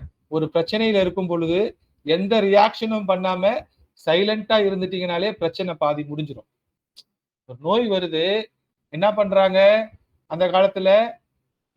ஆடி மாசம் கூழ் ஊத்துறோம், கோயில் வந்து காப்பு கட்டிட்டோம், அங்க வேற ஊருக்காரங்க இந்த ஊருக்கு வரக்கூடாது, இந்த ஊருக்காரங்க வெளியூருக்கு போடக்கூடாதுன்னு சொல்லி ஒரு ரூல்ஸ் போட்டாங்கல்ல. அதை தானே கொரோனா காலத்துல கடைபிடிச்சோம். மருந்தே கண்டுபிடிக்கல கொரோனாக்கு. என்ன பண்ணோம்? ஐசோலேஷன், வீட்டுக்குள்ளேயே இருந்தோம். ஒரு ஊர்ல இருந்து இன்னொரு ஊருக்கு போல. அப்ப அந்த ஊர் தனியா அப்படியே இருக்கும் பொழுது நம்மை நாமே உடம்பு சரி பண்ணிக்கும். ஒரு குளத்துல கலங்கி இருக்குது, சேரா இருக்குது, கல் எரிஞ்சிட்டோம்னா என்ன பண்ணணும்? கொஞ்ச நேரம் எதுவுமே பண்ணாம விட்டோம்னாலே கொஞ்ச நேரம் கழிச்சு டைம் கொடுத்தா அதுவே சரியாகி சமநிலை ஆயிடும். அது மாதிரி நம்ம அதிகமா யோசிக்காம ரொம்ப நம்ம தான் சரி பண்ணணும்ட்டு போய் முட்டு கொடுக்காம ஒரு பிரச்சனையை சரி பண்றதுக்கு அதை ஃப்ரீயா விட்டுட்டாலே சாதாரணமாகவே உடல்நிலை சமநிலைக்கு வந்துடும். உடலும் சமநிலைமைக்கு வரும், பிரச்சனைகளும் சமநிலைக்கு வரும். அப்ப நம்ம மத்த எல்லா வார்த்தைகளையும் பிரயோகிக்கும் பொழுதுதான் பிரச்சனை வருது இல்ல. நம்ம பிரச்சனையே பேசுறதுனாலதானே வருது. பிரச்சனையே பேசுறதுனாலதான் செயல் வருது இல்ல. அப்ப நீங்க எதுவுமே பேசாம ரியாக்ட் பண்ணாம இருந்துட்டீங்கன்னா அங்க எந்த வார்த்தைகளும் பிரயோகிக்கப்படலைன்னா அங்க செவ்வாய் தான் இயங்குறாரு. அப்ப மௌனம் செவ்வாய், மௌனம் சம்மதம் சொல்றோம் இல்லையா? மௌனம் வந்து செவ்வாய். அப்ப நீங்க மௌனமாக இருந்துட்டீங்கனாலே, அமைதியாக இருந்துட்டீங்கனாலே பாதி பிரச்சனை தீர்ந்துடும். பேசாத வார்த்தை அனைத்துக்கும் செவ்வாய் அதிபதி, பேசிய வார்த்தைகள் அனைத்துக்கும் மற்ற கிரகங்கள் அதிபதி. அப்ப பேசாம 1000 இருக்கும், மனசுக்குள்ள தொண்டைக்குள்ள வந்துடும். ஒருத்தனை திட்டணும்னு தோணும், ஒருத்தனை வாழ்த்தணும்னு தோணும், ஏதோ ஒண்ணு தோணும். பேசல, வாய் அதாவது மனசுல இருக்குது, நீங்க ரிலீஸ் பண்ணல, அடக்கிட்டீங்க அப்படின்னா பேசாத வார்த்தை அனைத்தும் செவ்வாய்க்கு சொந்தமானது. சரியா? அப்ப செவ்வாயில இருந்து ஆரம்பிக்கிறோம். புரிஞ்சுக்கோங்க. செவ்வாய் வந்து பேசாத வார்த்தைகளின் அதிபதி. செவ்வாய் சமத்துவமானவர். பிரச்சனைகள், கடன், நோய், எதிரி தீரணும்னா பிரச்சனையை வளர்க்காம பேசாம சமாதானம் பண்றது, எப்படி அமைதியா போறதுன்னு விட்டுட்டீங்கனாலே எல்லா பிரச்சனைகளும் தீர்ந்துடும். அப்ப எல்லா பிரச்சனைகளுக்கும் தேவையான இந்த ஒளி அலைகளை விட்டுட்டு அமைதியா இருக்கிறது செவ்வாய் கொடுத்துருக்கு. இது ஒரு பெர்ஸ்பெக்டிவ். புரிஞ்சுக்கோங்க. செவ்வாயை பத்தி கிளியரா புரிஞ்சுக்கணும். செவ்வாய் எந்த எக்ஸ்ட்ரீமுக்கும் போவார். செவ்வாய் பிளட் பிரஷர் இருக்குல்ல, low blood pressure, high blood pressure, கிளியரா புரிஞ்சுக்கோங்க. பிளட் பிரஷர் லோவானாலும் பிரச்சனை, பிளட் பிரஷர் ஹையா இருந்தாலும் பிரச்சனை. பிளட் பிரஷர் நார்மலா அந்த பிரஷருக்குன்னு ஒரு மெஷர்மெண்ட் இருக்குல்ல மெடிக்கல்ல, அந்த இதுல தான் உடம்பு சமநிலையா இருக்கும். இதய துடிப்பு அதிகமாகவும் ஆகக்கூடாது, கம்மியாகவும் ஆகக்கூடாது. இது செவ்வாயை தான் டைரக்டா இண்டிகேட் பண்ணுது. புரியுதா? அப்ப சமநிலையை மெயின்டைன் பண்ணிட்டீங்கன்னா, பேசாம இருந்துட்டீங்கன்னா நீங்க வந்து செவ்வாயை அழகாக இயக்குகிறீர்கள். செவ்வாயை போல் ஒரு அழகான கிரகம், செவ்வாயை போல் ஒரு மகிழ்ச்சியான கிரகம், செவ்வாயை போல் ஒரு சூப்பரான கிரகம் கிடையாது என்ன கேட்டீங்கன்னா. எல்லாரும் என்ன பண்ணுவோம்? செவ்வாய் வந்து ஒரு அக்ரெசிவ், செவ்வாய் வந்து அப்படி இப்படின்லாம் எல்லா கிரகத்துக்கும் கேரக்டரிஸ்டிக்ஸ் இருக்குது. நான் எல்லா கிரகத்தையும் சிலாகித்து பேசுவேன். செவ்வாயை எடுத்து பேசினா நான் செவ்வாயை அந்த அளவுக்கு புகழ்வேன். ஏன்னா செவ்வாய் தான் உலகத்துக்கு சமநிலையை கொடுக்கிறார். சரியா? இது புரிஞ்சுக்கோங்க. அப்ப நீங்க எந்த ஜோதிடத்தில் எந்த ஏதாச்சும் உங்களுக்கு ஒரு பரிகாரம் சொல்ல தெரியல, உங்க கிளையண்ட் வந்து என்ன பரிகாரம் அப்படின்னு கேட்கிறானா, செவ்வாய்க்கிழமை முருகன் கோயிலுக்கு போடான்னு சொல்லி விட்டுருங்க. உங்களுக்கு எதுவுமே தெரியல அப்படின்னா செவ்வாய்க்கிழமை முருகன் கோயிலுக்கு போடான்னு சொல்லிட்டீங்கன்னா, அதை விட ஆகச்சிறந்த பரிகாரம் வேற எதுவும் கிடையாது. உங்களுக்கு தெரியுது சொல்றீங்க, டு த ஸ்பெசிபிக் இந்த கோயிலுக்கு போலாம், இல்ல இந்த ட்ரெஸ்ஸை போட சொல்லலாம், இந்த தானம் பண்ண சொல்லலாம், இந்த கலரை போட்டுக்க சொல்லலாம், இந்த கல்லை போட்டுக்க சொல்லலாம், இதெல்லாம் தெரியல, அவன் சொல்ற பிரச்சனைக்கு தீர்வு சொல்ல தெரியல அப்படின்னா செவ்வாய்க்கிழமை முருகன் கோயிலுக்கு போடான்னு சொல்லிடுங்க. அதுவே மிகச்சிறந்த பரிகாரம். அதை மிச்சத்தை முருகன் பார்த்துப்பார். சரியா? சுப்பிரமணியனுக்கு மிஞ்சின கடவுளும் இல்லை. இதை ஞாபகம் வைத்துக் கொள்ளும். சோ 9 எந்த வார்த்தைகளும் கிடையாது. அடுத்து 0ன்னு சொல்லிட்டேன் இல்லையா? அடுத்து இந்த 9 கிரகத்தில் மிக மிக மிக மிக வலுவான கிரகம் அப்படின்னா என்னதுன்னா அது கேது தான். சரியா? ஃபர்ஸ்ட் 0 நியூட்ரலைசர்ல ஆரம்பிச்சோம். செவ்வாயை சொன்னோம். அடுத்து கேது. கேது தான் நவ கிரகங்களில் மிக மிக வலிமையான கிரகம். It is not sun, it is not moon. சூரியனோ சந்திரனோ கிடையாது, ராகு கூட கிடையாது. நவ கிரகத்தில் மிக வலிமையான கிரகம் கேது. அப்ப உங்களுக்கு வந்து நீங்க ஒரு லீடர்ஷிப்புக்கு தான் போறீங்க. ஒன்னஸ், நீங்க தான் நம்பர் 1, அந்த இண்டஸ்ட்ரியில நீங்க தான் டாப் அப்படின்னா நீங்க 7ஆம் நம்பரை தான் பிடிக்கணும். புரியுதா? 1ஆம் நம்பர் கூட கிடையாது, 7ஆம் நம்பரை தான் பிடிக்கணும். டோனியோட நம்பர் என்னங்க? 7 தானே. ரொனால்டோ நிறைய ஜெர்சி எல்லாம் பாருங்க, அந்த ஃபேமஸான ஜெர்சி எல்லாம் பாருங்க, வேர்ல்டுல நம்பர் 1 இருக்கிறவங்க எல்லாம். சரியா? 7 தான். அப்ப நீங்க நியூமராலஜில வந்து டு த பீக் ஹையஸ்டுக்கு போகணும், நீங்க தான் நம்பர் 1 இருக்கணும்னா நீங்கள் 7 சூஸ் பண்ணணும். ஆனால் 7ஐ தாங்கி கொள்ள முடியுமான்னு நீங்க பாத்துக்கணும். 7 வந்து சாதாரணமா தாங்க முடியாது. 7 வந்து ஒரு நியூக்ளியர் ரியாக்டர் மாதிரி.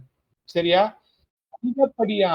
அதிகப்படியான எனர்ஜியை வெளிப்படுத்தி அந்த சக்தி மற்றவர்களை பாதிக்காம இருக்கிற அளவுக்கு ஒரு நியூக்ளியர் ரியாக்டர்ல எப்படி நியூக்ளியர் ஃபிஷன் நடக்குதோ, ஒரு அணு உலையில் எப்படி கன நீரை யுரேனியத்தையோ தோரியத்தையோ புளூட்டோனியத்தையோ செறிவூட்டி அதை வெடிக்க வைத்து சக்தியை அந்த சக்தியை வந்து அந்த ரியாக்டர் தாண்டி வெளியே வராம அதை வந்து ஒரு ரியாக்டர்ல யூஸ் பண்ணி அந்த டர்பைனை சுத்த வச்சு கரண்ட் தயாரிக்கிறாங்களோ, அந்த அளவுக்கு பாதுகாப்பானதாக, அந்த அளவுக்கு கட்டுக்கோப்பானதாக, அந்த அளவுக்கு ஒழுக்கமானதாக, அந்த அளவுக்கு நேர்த்தியானதாக, அந்த அளவுக்கு வலிமையானவராக நீங்க மாறுறீங்க.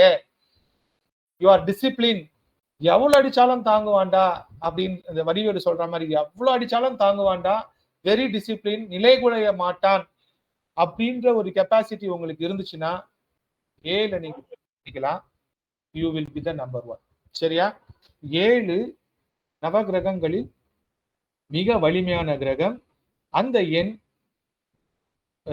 கேதுவுக்கு கொடுக்கப்பட்டிருக்கிறது. அந்த எண்ணின் வார்த்தைகள் என்னது? ஓ இசட். ஓ இசட். ஓஷோ மிகப்பெரிய ஞானியாக விளங்கினார் இல்லையா? ஓம், உலகின் பிரணவ மந்திரம் ஓம் அப்படின்றது ஹாம்னு கூட சொல்றாங்க. ஓம் நார்மலா வச்சுக்கோங்க. ஓ அப்படின்றது கேதுவின் தாக்கத்தில் இருக்கின்றது. சரியா? ஓவில் ஆரம்பிக்கின்ற எழுத்துக்கள் நீங்க வச்சீங்கன்னா அது வெற்றி அடைவதற்கான வாய்ப்புகள் அதிகம். அது வந்து நம்ம வந்து டைரக்டா யூஸ் பண்ண முடியாதுன்னா கூட ஒரு எழுத்துக்கு வச்சு அதுக்கு அடுத்து டோ நீ டோ, புரியுதா? டோனி, டி வச்சு ஓ வருதுல்ல, டோனி.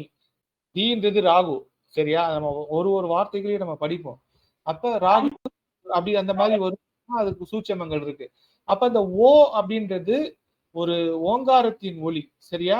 ஜெட்ன்றது ஜெனித், உச்சியை குறிப்பது. ஜெட்ன்றது ஜெனித், உச்சியை குறிப்பது.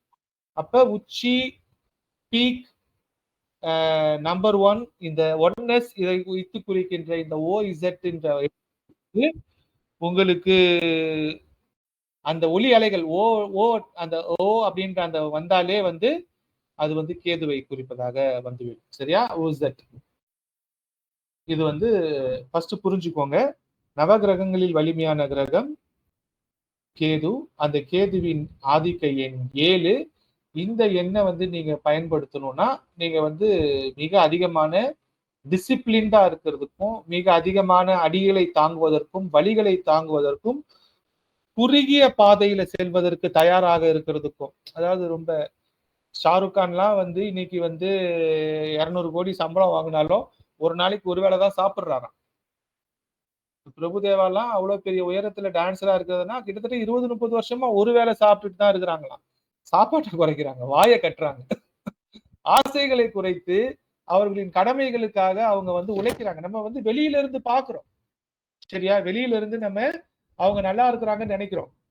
அதுக்காக அவங்க உழைக்கின்ற அந்த உழைப்பு, அவங்க செய்கின்ற தியாகம், அதுக்கு முன்னாடி அவங்க செய்கின்ற பயிற்சி, ஒரு விளையாட்டு விளையாடுறதுக்கு முன்னாடி, ஒரு மூவி வர்றதுக்கு முன்னாடி, ஒரு விஷயத்தை செய்யறதுக்கு முன்னாடி அவர்கள் செய்கின்ற அந்த முன்னேற்பாடுகள் இருக்குதுல்ல, அது ரொம்ப அதிகம். அதற்கு நீங்கள் தயாராக இருந்தால் 7 உங்களுக்கு நல்ல நம்பர். சரியா? பொதுவா நியூமராலஜில வந்து 7 வந்து கெட்ட நம்பர்னு சொல்லிடுவாங்க. புரியுதா? என்னோட பெர்செப்ஷன் வேற. நீங்க உலகில் எந்த எண்களுமே கெடுதல் கிடையாது. எல்லாமே ஒரு பர்பஸ்க்காக இருக்குது. எந்த பர்பஸுக்காக நீங்க பிரயோகிக்கிறீர்களோ அந்த எண்ணை பிரயோகிக்கணும், அந்த கிரகத்தை பிரயோகிக்கணும். இப்ப வந்து எல்லாமே சமநிலையை ஏற்படுத்துறது தான். அப்ப இருக்கிறதுலயே வலு குறைந்த கிரகத்துக்கும் வலு வரும். அதை எப்படி வலுவாக்குறதுன்ற சூட்சமங்கள்லாம் நம்ம படிப்போம். சரியா? இது வந்து பொது விதிகளை ஃபர்ஸ்ட் படிக்கிறோம். எது வலுவானது, எது வலு குறைந்ததுன்னு படிக்கிறோம். எது வலு குறைந்த கிரகமோ அதை எப்படி வலுவாக்குவதுன்றதெல்லாம் நம்ம அடுத்தடுத்த வகுப்புகள்ல படிப்போம். எந்த இடத்திலும் வெற்றியை நோக்கி செல்ல முடியும். சரியா? அதெல்லாம் நம்ம படிக்கலாம். இதெல்லாம் தாண்டி தெரிஞ்சு சும்மாவே இருக்கிறோம்னா அது குருத்தன்மை. ஒருத்தருக்கு எல்லாமே தெரியும், ஆனாலும் அதை பிரயோகிக்காம ஒரு சைலண்டா இருக்கிறாருன்னா ஒரு குரு தன்மையில இருக்கிறாருன்னு அர்த்தம். புரிஞ்சுதுங்களா? அதை கிளியரா புரிஞ்சுக்கோங்க.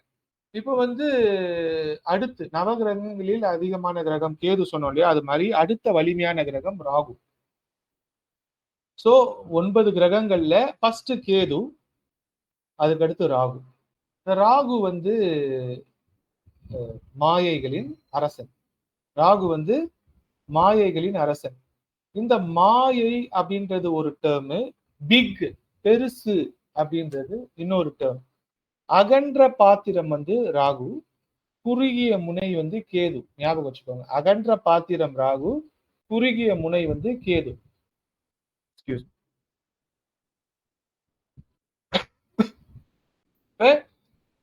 ராகுவின் ஆதிக்கம் என்பது என்னன்னா, ராகு வந்து ஆசைகளின் அதிபதி, கேது வந்து அடக்கத்தின் அதிபதி. சரியா? ராகு வந்து அரசன், கேது வந்து ஞானி, ஆண்டின்னு சொல்லலாம், ஞானின்னு சொல்லலாம். இது ரெண்டுத்துக்கும் ஒரே ஒரு புள்ளி தான் வித்தியாசம். சரியா? இது ரெண்டுத்துக்கும் ஒரு புள்ளி தான் வித்தியாசம். கேது முடிஞ்சிருச்சுன்னா ராகு வந்துடும், ராகு முடிஞ்சிருச்சுன்னா கேது வந்துடும். சரியா? அந்த புள்ளியில் தான் உங்களுக்கு வாழ்க்கை துவங்குகிறது. விரிவடைவதும் சுருங்குவதும் தான் வாழ்க்கை. விரிவடைவதும் சுருங்குவதும் தான் வாழ்க்கை. தாயின் கருப்பையில் ஒரு சிறிய கருவாக உருவாகி அது மல்டிப்ளை ஆகி ஃபீட்டஸ் ஆகி நம்ம பிறக்கிறோம், வளர்றோம். அப்ப நீங்க அந்த சின்ன கரு கேதுனா விதைக்கப்படுகிறீர்கள், விதையாக விதைக்கப்படுகிறீர்கள். மரமாக வளர்கிறீர்கள்னா ராகு. மனுஷனா வளர்றீங்கன்னா ஆசைகள் வளருது. மனுஷன் வளர வளர வளர ஆசைகள், தேவைகள், கர்மா வளருது. அதை நம்ம என்ன பண்றோம்? அனுபவிக்கிறோம், கடந்து போறோம். அப்ப வளர்ச்சி என்பது ராகுவை குறிக்கிறது. வளர்ச்சி என்பது ராகுவை குறிக்கிறது. போக்கஸ் என்பது கேதுவை குறிக்கிறது. அப்ப நீங்க வளரணும், பெருசாகணும் அப்படின்னா நீங்க தைரியமா ராகுவை யூஸ் பண்ணலாம். சரியா? வளர வேண்டும், எப்போதுமே நீங்க பெருசாவா இருக்கணும், எப்போதுமே நீங்க ராஜாவா இருக்கணும்னா நீங்க ராகுவை யூஸ் பண்ணலாம். ராகு கெட்டவன் எல்லாம் கிடையாது, அவனை எப்படி யூஸ் பண்ணணும்னு தெரியணும். ராஜா கெட்டவர் கிடையாதுல்ல. ராஜா வந்து எப்போதுமே என்னது, பாதி நல்லவன் பாதி கெட்டவன். ராஜாவுக்கு நல்லது கெட்டது கிடையாது. ராஜாக்கு ஜாதி மதம் இனம் மொழி எல்லாம் கிடையாது. ராஜா இஸ் கடவுள். ராஜா தான் கடவுள். ஒரு நாட்டின் ராஜா அந்த நாட்டின் கடவுள், அப்படிதான் அர்த்தம். ஏன்னா கடவுளை நேரா பார்க்க முடியாது, ராஜா மூலியமா தான் எல்லாமே நடக்கும். கிங் இஸ் அ காட் அப்படின்னும் பொழுது ராகு வந்து உங்களுக்கு மிகப்பெரிய ஒரு விஷயத்தை நோக்கி போறீங்க அப்படின்னா ராகுவின் ஆதிக்கத்துக்குரிய 4ஆம் என்கின்ற எண்ணை நீங்க சூஸ் பண்ணலாம். சரியா? 4ஆம் என்கின்ற எண் அதிகமாக பயன்படுத்தும் பொழுது நீங்கள் பறந்து விரிந்த சாம்ராஜ்யத்தை கட்டமைக்கிறீர்கள் என்ற நோக்கத்துக்கு போறீங்க. சரியா? ஒரு மிகப்பெரிய சாம்ராஜ்யம் அப்படின்னா நீங்க 4க்கு போகலாம். 4 என்பது மாயை. மக்களை மாயையிலேயே வச்சுக்கிறோம். மக்களை வந்து அப்படியே ஒரு இதுலயே மெயின்டைன் பண்றதுல அதெல்லாம் ராகுவோட கலை. ஒரு லீடர் வந்து மக்கள் தன் கீழே இருக்கிற மக்களை வந்து தன்னோட கட்டுப்பாட்டிலேயே வச்சிருக்கிறதுக்கு என்ன பண்ணிருப்பாரு, ஒரு மாயையிலேயே வச்சிருப்பாரு. அந்த மக்கள் அந்த மாயையில் மயங்கி இருப்பார்கள். ஒரு அரசியல் தலைவர் ஏன் பிடிக்குது எதுக்கு பிடிக்குதுன்னே தெரியாது. ஒரு அரசியல் கட்சியை ஏன் பிடிக்குது எதுக்கு பிடிக்குதுன்னே தெரியாது. அவங்க சித்தாந்தங்களை ஒத்த மக்கள் அவர்களை வெறித்தனமாக நேசிக்கிறார்கள். ஒரு அரசியல்வாதி அப்படிதான், அது மாதிரி ஒரு சினிமா நடிகரையோ இல்ல ஒரு ஸ்போர்ட்ஸ் மேனையோ அப்படிதான் ரசிக்கிறாங்கல்ல. அப்ப அவங்க என்ன பண்றாங்க, ஒரு மாயையை கட்டுவிக்கிறார்கள். அந்த மாயையை தொடர்ச்சியாக அவர்கள் உருவாக்கி கொண்டே இருக்கிறார்கள். தங்கள் பெயரை தங்கள் தாக்கத்தை அவர்கள் மனதில் விதைத்து கொண்டே இருக்கிறார்கள், வெளியே விடாம. இதெல்லாம் எப்படி பண்றதுன்னு நான் சொல்றேன். அப்படி பண்றவங்க சக்சஸ்ஃபுல்லா இருப்பாங்க. சோ நீங்கள் அகண்டு விரிந்த சாம்ராஜ்யத்தை உருவாக்க வேண்டும், நீங்கள் வளர வேண்டும் அப்படின்னா உங்களுக்கு இம்மிடியேட்டா growth தான் தேவைப்படுதுன்னா நீங்க ராகுவை பிடிக்கணும். உங்களுக்கு சர்டைனா வெற்றி தான் தேவைப்படுது, இம்மிடியேட்டா வெற்றி தானா அது கேதுவை பிடிக்கணும். ஆனா ராகுவையும் கேதுவையும் பிரித்து பார்க்க முடியாது. அது 2 பக்கமும் இருக்கிற ஒரு கூரிய கத்தி மாதிரி. சிவபெருமான் கையில இருக்கிற உடுக்கை இருக்குல்ல, சிவபெருமான் கையில இருக்கிற உடுக்கை, அந்த உடுக்கையை பாருங்க. இந்த சைடு வந்து ஒரு பெரிய சைஸ் இருக்கும், அது சின்னதாகி இந்த இடத்துல முடிஞ்சிடும்.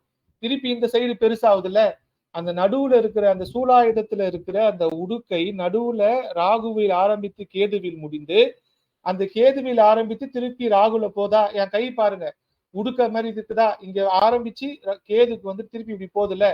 ராகு கேதுவை இண்டிபெண்டா ஹேண்டில் பண்ண முடியாது. நீங்க கேதுவை தொட்டீங்கன்னா ராகுக்கு தான் போவீங்க, நீங்க ராகுவை தொட்டீங்கன்னா கேதுக்கு தான் வருவீங்க. இது ரெண்டும் தான் இயற்கை. ஆனால் நீங்கள் தொடும் பொழுது ராகுவை தொடுகிறீர்களா, நீங்க தொடும்போது கேதுவை தொடுகிறீர்களான்றதுதான் இங்க சூட்சம். நீங்கள் தொடும் பொழுது ராகுவை தொட்டீர்கள் என்றால் நீங்கள் எல்லாத்தையும் அனுபவித்து முடித்து விட்டு விஜய் சொல்ற மாதிரி வாழ்க்கை ஒரு வட்டம்ட்டு நீங்க கீழ் நோக்கி போவீங்க, இல்லைன்னா மேல் நோக்கி போவீங்க. நீங்க அந்த அந்த முக்கோணத்தை கீழ் நோக்குன டைரக்ஷன்ல வச்சிருக்கீங்களா, மேல் நோக்குல டைரக்ஷன்ல வச்சிருக்கீங்க? ஒரு முக்கோணம், ஒரு முக்கோணத்தோட மூணு முனையுமே வந்து கேது. அது அடிப்படையில வச்சீங்கன்னா அந்த பேஸ்மெண்ட் இருக்குல்ல, பிரமிட் இருக்குல்ல, அந்த பிரமிடோட பாட்டம் வந்து ராகு, அந்த பிரமிடோட உச்சி வந்து கேது. அதே பிரமிடை இப்படி திருப்பி வச்சீங்கன்னா மேல இருக்கிறது ராகு கேது. அப்ப அந்த சிவபெருமானோட உடுக்க உங்களுக்கு கிளியரா புரிஞ்சுதுன்னா ராகுவில் ஆரம்பித்தீர்கள் என்றால் கேதுவை தான் டச் பண்ணணும். கேதுவை டச் பண்ணிட்டீங்கன்னா திருப்பி ராகுவாக தான் நீங்க மாறுவீங்க. வாழ்க்கையில் எதுவுமே நிரந்தரம் கிடையாது. வளர்ச்சியும் தேய்ச்சியும், சந்திரன் எப்படி வளர்ந்து தேயுதோ அப்படிதான் வாழ்க்கையும் வளர்ந்து தேயும். அதுதான் அந்த ராகு கேதுவின் தத்துவம். அப்ப நீங்க நேம் சூஸ் பண்ணும் பொழுது, ஒரு நேம் சூஸ் பண்ணும் பொழுது நான் சொன்ன பல ஃபேக்டர்ஸை சூஸ் பண்ணும் பொழுது ராகுவில் ஆரம்பிக்கணுமா கேதுவில் ஆரம்பிக்கணுமா அப்படின்றத எடுத்துக்கிட்டு, இது ரெண்டுமே மாயை தான், இது ரெண்டுமே மாயை தான். அதுல வந்து போக்கஸ்டா இருக்கிறது கேது, பறந்து இருக்கிறது ராகு. இது ரெண்டும் வந்து உங்களுக்கு சாயா கிரகங்களின் வலிமை அதிகம் இல்லையா, அதனால நவகிரகங்கள்ல இவங்க 2 பேர் அதிகமான வலிமையானவர்களாக இருக்கிறாங்க. இதற்கடுத்து வலிமையான கிரகம் அப்படின்னு பார்த்தா சூரியன். 1 ஃபர்ஸ்ட் கேது, அதுக்கப்புறம் ராகு, அதுக்கப்புறம் சூரியன். நீங்க அரசியல் தலைமை பண்பு சிஇஓ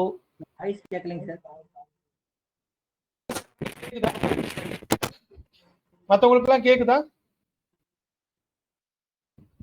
யாராச்சும் ஒருத்தர் கேக்குதுன்னு சொல்லுங்க. கேக்குதுங்க சார். ஓகே. அப்ப வந்து நீங்க சூரியன் வந்து நல்லவரானா சூரியன் நல்லவர் தான், தலைமை பண்புகளுக்கு உகந்தவர், தியாகத்திற்கு உகந்தவர், விருப்பு வெறுப்புகளற்று எல்லோருக்கும் ஈக்குவலா இருக்கக்கூடியவர். சரியா? சலனமற்றவர். ஓகேவா? அப்ப சூரியன் வந்து உங்களுக்கு வேணும்னா உங்களுக்கு சூரியனுடைய நாமத்தை நீங்கள் சூட்டிக் கொள்ளலாம். வெற்றியை இயற்கையாகவே கொடுப்பார். அவர் நிழல் கிரகம் மாதிரி கிடையாது. அதாவது ஸ்ட்ரெயிட் ஃபார்வர்டா லீடர் அப்படின்னா நீங்க வந்து சூரியனை பிடித்துக் கொள்ளலாம். Straight forward. ஆனா நாட்டை ஆளணும் அப்படின்னா அதுக்கு சூரியன் மட்டும் பத்தாது. அது ஒவ்வொரு நாட்டுக்கு ஒரு ஒரு அதிபதி இருக்கிறாங்க. அதெல்லாம் நம்ம அடிக்கடி படிப்போம். இந்தியாவை ஆள வேண்டும் என்றால் சூரியனை விட சந்திரன் தான் உங்களுக்கு வேண்டும். தமிழகத்தை ஆள வேண்டும் என்றால் அதுக்கு ஒரு கிரகம் இருக்குது. சோ எந்த நாட்டை ஆள போறோம், எந்த கம்பெனியை ஆள போறோம், எந்த நிறுவனத்தை ஆள போறோம், எந்த துறையை ஆள போறோம் என்பதற்கு அந்த இடம், அந்த இடத்துக்கான மண் சார்ந்த விஷயங்கள், இடம் சார்ந்த விஷயங்கள், புவியியல் அமைப்புக்கு ஏற்பட்ட விஷயங்களை வச்சுதான் அது முடிவு நடக்குது. சரியா? பல ஆராய்ச்சிகளின் அடிப்படையில. அப்ப இந்தியாவை ஆள வேண்டும் என்றால் நீங்கள் 2ஆம் எண்ணை தான் பிடிக்கணும். ஞாபகம் வச்சுக்கோங்க. ஏன் 2ஆம் பிடிக்கணும்னா ஆராய்ச்சிகள்ல நான் சொல்றேன். அதாவது சூரியனும் ராஜகிரகம், சந்திரனும் ராஜகிரகம்.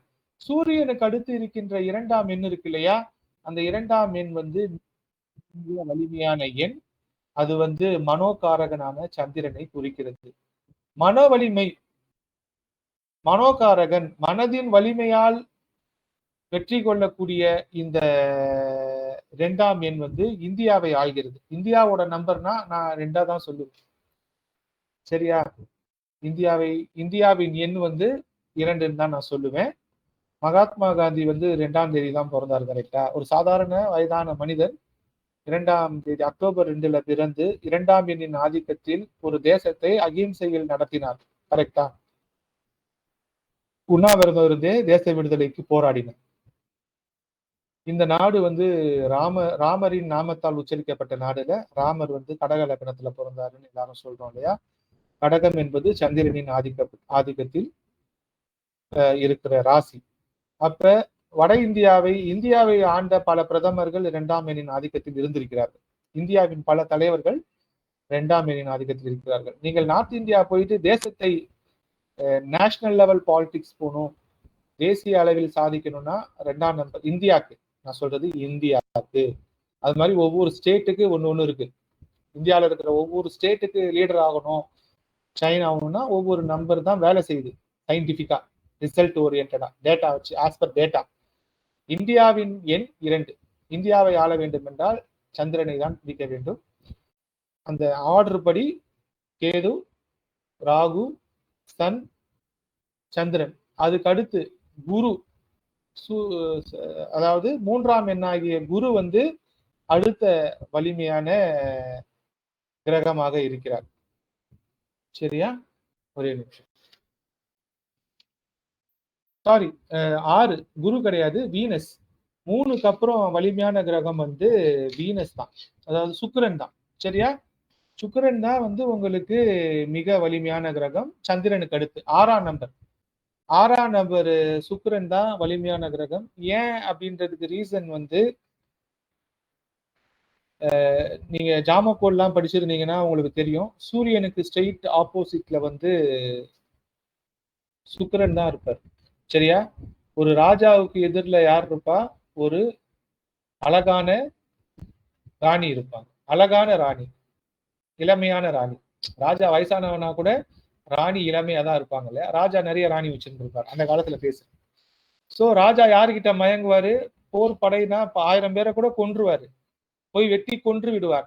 ஆனால் தன்னுடைய காதலியிடம், தன்னுடைய மனைவியிடம் தோற்று போவார் இல்லையா? பல சாம்ராஜ்யங்கள் பெண்களால் தான் வீழ்ந்திருக்கிறது. அப்ப Venus is a powerful planet. சரியா? இந்த வரிசையில வீனஸ் வந்து ஒரு பவர்ஃபுல் ராஜ கிரகம். அதுக்கு அடுத்து வீனஸ்க்கு அப்புறம் தான் ஜூபிட்டர் 3. அதாவது சுக்கிரனுக்கு அடுத்து வலுவான கிரகம் வந்து உங்களுக்கு குரு. குரு பார்க்கிறதுக்கு பெருசா இருக்கிறாரு, ஆனா சுக்கிரன் சின்னதா தான் இருக்கிறாரு. ஆனால் குருவை காட்டிலும் சுக்கிரன் வந்து உங்களுக்கு வலிமையான கிரகம். அதுல இன்னொரு சூட்சமும் இருக்கு. இந்த அந்த கோச்சாரத்துல அதிகமாக சுபத்துவத்தை கொடுத்துக்கிட்டே போற விஷயம் வந்து சுக்கிரன் தான் செய்வாரு. குரு ஒரு ராசியில ஒரு வருஷம் இருந்துருவாரு. குரு ஒரு ராசியில ஒரு வருஷம் இருந்து அவர் 1, 5, 9 தான் பார்ப்பார் இல்லையா? சாரி 5, 7, 9 தான் பார்ப்பாரு. ஆனால் அந்த மத்த வீடுகளுக்கு அதிகமான நல்லதை செய்ய மாட்டார்ல. ஆனால் சுக்கிரன் வந்து 1.5 மாசத்துக்கு ஒரு தடவை மாறி அந்த 12 மாசத்துல அதிகமான தான் இருக்கிற இடம், போற இடம், அந்த மாதிரி இடத்துல எல்லாத்தையும் வந்து நல்ல பலன்கள் கொடுத்துருவாரு. அதே மாதிரி கோச்சார பலன்கள் பார்க்கறதுக்குன்னு சில விதிமுறைகள் இருக்கு. கோச்சாரத்துல பலன் எடுக்கிறதுக்கு ஒரு கிரகம் இங்கு இருந்தால் இந்தந்த வீட்டுக்கு நல்லது செய்யும், இந்தந்த வீட்டுக்கு கெடுதல் செய்யணும்ட்டு கோச்சார பலன் பார்க்கறதுக்கு, ராசி பலன் பார்க்கறதுக்குன்னு ரூல்ஸ் இருக்குது. அந்த ரூல்ஸ்ல சுக்கிரன் தான் அதிகமான வீட்டுக்கு நன்மை செய்யறவர். கொஞ்சமா 2 வீட்டுக்கு தான் ஒரு கெடுதல் செய்வார் நினைக்கிறேன். 2ஓ 3க்கோ தான், டக்குன்னு ஞாபகம் வரல. அதிகமான 12 ராசிகள்ல சுக்கிரன் எங்க இருந்தாலும் 9 ராசிக்கு நல்லது செஞ்சிருவார். அந்த அளவுக்கு அவர் நல்லவர். அவர் வந்து நல்லவனா இருந்தாலும் செய்வாரு, கெட்டவனா இருந்தாலும் செய்வார். அதாவது ஒரு மாணவன், என் மாணவன் அவன் அசுரனாக இருந்தாலும் அவனை ஜெயிக்க வைக்க போராடுவார். குரு அப்படி கிடையாது. குரு யோகியனா, நல்லவனா, இவன் நாளைக்கு நமக்கு விசுவாசமா இருப்பானா, நம்மள மதிப்பானா, இவ்வளத்தையும் பார்ப்பார். தட்சணை கொடுப்பானா, நிறைய ஃபேக்டர்ஸ் பார்ப்பாரு. குரு நிறைய செக் பண்ணுவார். ஆனா குரு நல்லவர் தான், தேவகுரு நல்லவர் தான், ஒழுக்கமானவர் தான். அவரை விட ஒரு நல்லவன் உலகத்துல கிடையாது. ஆனா யதார்த்தவாதி யாருன்னா சுக்கிரன் தான். சுக்கிரன் வந்து யதார்த்தவாதி. எவனா இருந்தாலும் சொல்லி கொடுப்பார். வந்துட்டியா, வாடா மச்சான், வா, அவ்வளவுதான். நல்லவன் கெட்டவன் உயர்வு தாழ்வு தான் பார்க்க மாட்டாரு. நம்பி வந்துட்டியா, உசுர கூட கொடுக்குறேன். வந்திருப்பது இறையே ஆனாலும் அந்த மகாபலி ராஜா வந்து யாகம் நடத்துறாரு. யாகத்தை தடுத்து நிறுத்துறதுக்கு விஷ்ணு வராரு, அவதாரம் எடுத்து வராரு. வந்திருக்கிறது கடவுள்னு தெரியுது, போய் சொல்றாரு, டே வந்திருக்கிறது கடவுள், அவருக்கு தர்ப்பணம் கொடுக்காத, அவரு கொடுக்காதன்றாரு. அவன் இல்ல, என நான் கொடுக்குறேன்னு சொல்லிட்டு போறான். அவனை போயிட்டு அந்த கம்மன் இடத்துல போயிட்டு வண்டா போயிட்டு அந்த தண்ணி வரதை போய் மறைக்கிறாரு. தன்னுடைய சீடனுக்காக வந்திருப்பது இறைவனே ஆனாலும் எதிர்த்து நிற்கக்கூடிய கெப்பாசிட்டி யாருக்கு இருக்குது? வீனஸ்க்கு தான் இருக்கு, சுக்கிரனுக்கு தான் இருக்கு. ஆனா குரு யோசிப்பார், சுக்கிரன் யோசிக்க மாட்டார். அப்ப என்ன பண்றாரு, அவர் கண்ணை குத்திடுறாரு. சரியா, அந்த குச்சியை வச்சு குத்திடுறாரு. ஒத்த கண்ணு அவருக்கு கெட்டு போகுதுன்னு சொல்றாங்க இல்லையா, சுக்கிரன் நீச்சமாகும். அப்ப இந்த லாஜிக் எல்லாம் ஏன் கதை மூலமா சொல்றாங்கன்னா, சுக்கிரனுக்கு பயம் கிடையாது. சுக்கிரன் எல்லாரும் ஒரு டைரக்ஷன்ல சுத்துனா சுக்கிரன் வேற டைரக்ஷன்ல சுத்தும். புரியுதா? கிரகங்கள்ல எல்லா கிரகங்களும் இடம் இருந்து வளம் சுத்துது, சுக்கிரன் மட்டும்தான் தன்னைத்தானே இடம் இருந்து வளம் சுத்துது. அப்ப சுக்கிரன் வந்து என்னது, எல்லா கிரகமும் ஒரு டைரக்ஷன்ல சுத்துனா சுக்கிரன் மொத்தம் இந்த டைரக்ஷன்ல சுத்தும். அது மாதிரி யுரேனஸ்க்கு அப்புறம் யுரேனஸோ புளூட்டோவோ ஒரு கிரகம் ஆப்போசிட் டைரக்ஷன்ல சுத்துது. புரியுதுங்களா? அது அந்த கிரகங்களை நம்ம வந்து எடுத்துக்கிறது இல்லைன்றதுனால பெருசா பாத்துக்கிறது.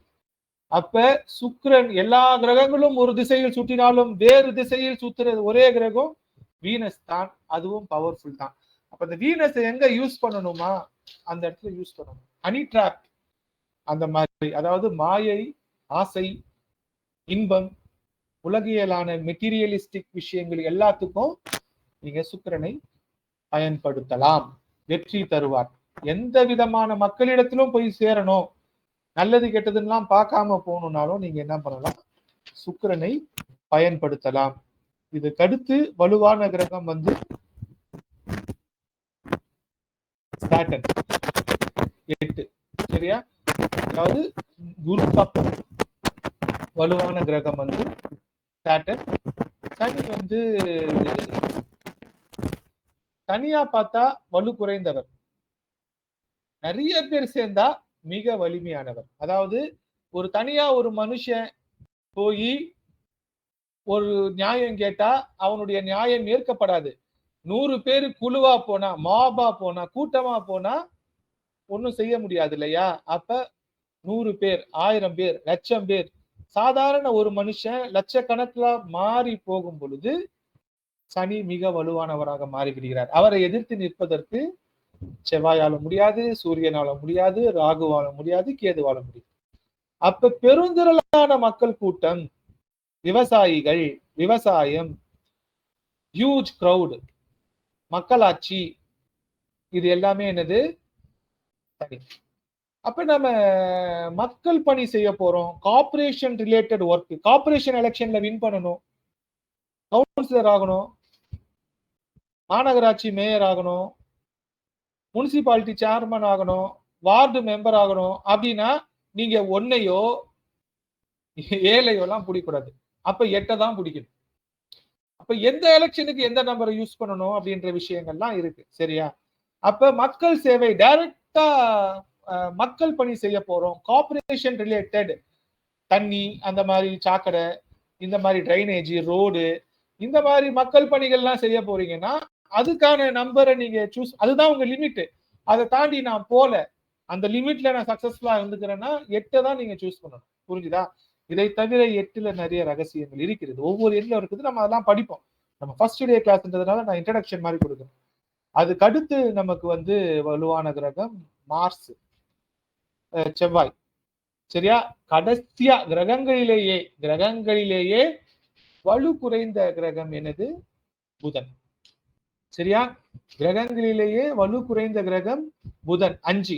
சரியா? அப்ப ஆர்டர் என்னது? கிரகங்களின் ஆர்டர் படி நியூமராலஜி நம்பர்ல வலுவான எண்கள் சொல்றேன். ஃபர்ஸ்ட் கேது நம்பர் 7, அடுத்து ராகு நம்பர் 4, அடுத்து சூரியன் நம்பர் 1, அடுத்து சந்திரன் நம்பர் 2, அடுத்து சுக்கிரன் நம்பர் 6, அடுத்து குரு நம்பர் 3, அடுத்து சனி நம்பர் 8, அடுத்து செவ்வாய் நம்பர் 9, அடுத்து புதன் நம்பர் 5. இப்ப புதன் ஏன் வலு குறைந்தவராக இருக்கிறார்னா, புதன் வந்து காற்று ராசிக்கு அதிபதி இல்லையா? தர இல்லைல்ல. நம்ம வந்து வலுவா இருக்கணும்னா நிலத்துல நிக்கணும்ல. அப்ப காத்தாவே இருக்கிறார். அவர் வந்து பறந்துகிட்டே இருக்கிறார்ல. அதனால ஆகாயம் முழுவதும் புதன். பறந்து விரிந்த அண்டம், பறந்து விரிந்த பேர் அண்ட சராசரமும் புதனாக எடுத்துக்கலாம். என்னடா புதன் இத்தினூண்டு தான் இருக்குது அப்படின்னு நீங்க நினைக்கலாம். ஆனால் அந்த சிறிய புதன் தான் விஸ்வரூப தரிசனம் எடுப்பார். பெருமாள் விஸ்வரூப தரிசனம் எடுக்கிறார் இல்லையா? ஒவ்வொரு அவதாரத்திலையும் விஸ்வரூப தரிசனம் எடுக்கிறார் இல்லையா? அப்ப பார்ப்பதற்கு சிறிதாக இருக்கின்ற, இருப்பதிலேயே வலு குறைந்ததாக இருக்கின்ற புதன் விஸ்வரூப தரிசனம் எடுக்க முடியும். அப்ப இந்த புதனை எப்படி வெற்றிகரமாக மாற்றுவது? புதன் எப்போதுமே சைலண்டா தான் இருப்பார். சரியா? அப்ப இந்த புதனை வச்சு எப்படி சாதிக்கிறது? புதன் எந்த இடத்துல வெற்றிகரமா மாற முடியும்? புதனை வெற்றிகரமாக மாத்துறதுக்கு எவ்வளவு காலம் எடுக்கும்? அதெல்லாம் நம்ம அடுத்தடுத்த வகுப்புகள்ல படிப்போம். அப்ப நம்ம படித்த எல்லா கிரகத்தையும் வைத்து ஒரு நாட்டை ஆள முடியும். நம்ம வைத்திருக்கின்ற எல்லா கிரகத்தையும், இந்த எல்லா எண்களையும் வைத்து நம்மால் உயரத்தை அடைய முடியும். ஆனால் அது வந்து நம்பர் மட்டும் இல்ல, பல்வேறு காரணிகளோட சேர்ந்துதான் அது இயங்கும். சரியா? அதுக்கு வந்து அந்த இயங்குகின்ற அந்த காலம் இருக்கு இல்லையா? அந்த காலத்துக்கு எந்த கிரகம் தேவையோ அந்த கிரகத்தை நம்ம பயன்படுத்தணும். கால தேச வர்த்தமானம் சொல்லுவோம்ல, கால தேச வர்த்தமானம். ஜோதிடத்தோட அடிப்படையே கால தேச வர்த்தமானம் இது. அதுக்கப்புறம் ஜோதிடத்துல அடுத்து பார்க்கறதுன்னா இந்த பஞ்சபூதங்கள் தான். சரியா? இந்த பஞ்சபூதங்களையும் கால தேச வர்த்தமானத்தையும் இணைச்சி நம்ம ஒரு முடிவு எடுக்கும் பொழுதுதான் அது நியூமராலஜியா இருந்தாலும், அது நம்ம நார்மலா ஜாதகம் பார்த்தாலும் அது வந்து வெற்றியை தரும். அடிப்படையில பஞ்சபூதங்கள் தான் உங்களுக்கு இயங்குது. அது நீங்க கிளியரா புரிஞ்சுக்கணும். இந்த பஞ்சபூதத்துக்கு கொஞ்சம் கிரகங்கள் பேர் சொல்லுங்க சார். வரேன். நிறைய படிப்போம். இப்போதைக்கு நம்ம இன்னைக்கு இதோட நிறுத்துவோம். இதுல ஏதாச்சும் டவுட்ஸ் இருந்துச்சுன்னா, இப்ப நான் எடுத்ததுல ஏதாச்சும் டவுட்ஸ் இருந்துச்சுன்னா ஒண்ணு நான் கேட்பேன். கொஸ்டின் ஒருத்தரா கேட்கலாம். யாருக்கும் கொஸ்டின் இல்லைன்னா நான் கண்டினியூ பண்றேன்.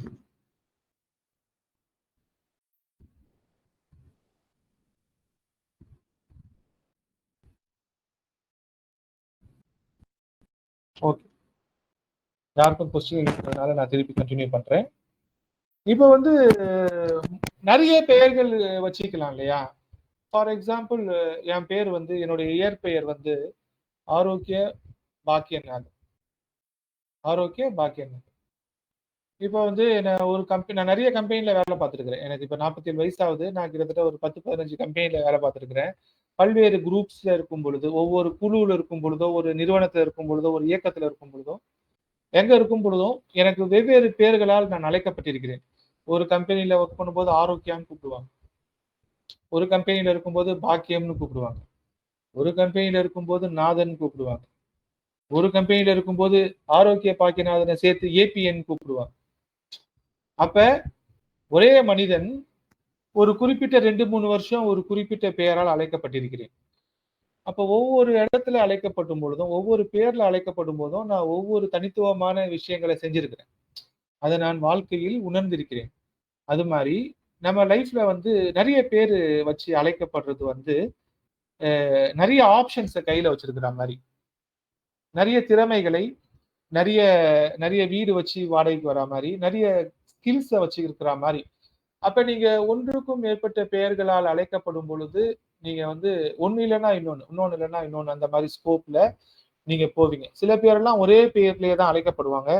சில பேர் வீட்ல ஒரு பேர் கூப்பிடுவாங்க, வெளியில ஒரு பேர் கூப்பிடுவாங்க, ஃப்ரெண்டுங்க கிட்ட ஒரு பேர் கூப்பிடுவாங்க. இதெல்லாம் அனலைஸ் பண்ணி பாருங்களேன். நீங்கள் எந்த வட்டத்தில் எந்த பெயரை கொண்டு அழைக்கப்பட்டு கொண்டிருக்கிறீர்களோ அதுக்கேத்த மாதிரியான ஆளுங்களா தான் இருப்பீங்க. அதுக்கேத்த மாதிரியான ஒரு வேலையை செய்வீங்க. சரியா? நான் அதாவது உங்களுக்கு ஒரு இமெயில் ஐடி கிரியேட் பண்ணி கொடுப்பாங்க. நீங்க 4-5 கம்பெனில போனீங்கன்னா, எனக்கெல்லாம் வந்து ஒரு கம்பெனில ஆரோக்கியா அப்படின்னு கொடுத்துருப்பாங்க, ஒரு கம்பெனில பாக்கியநாதன் கொடுத்துருப்பாங்க, ஒரு கம்பெனில ஏபிஎன் கொடுத்துருப்பாங்க, ஒரு கம்பெனில நாதன் கொடுத்துருப்பாங்க.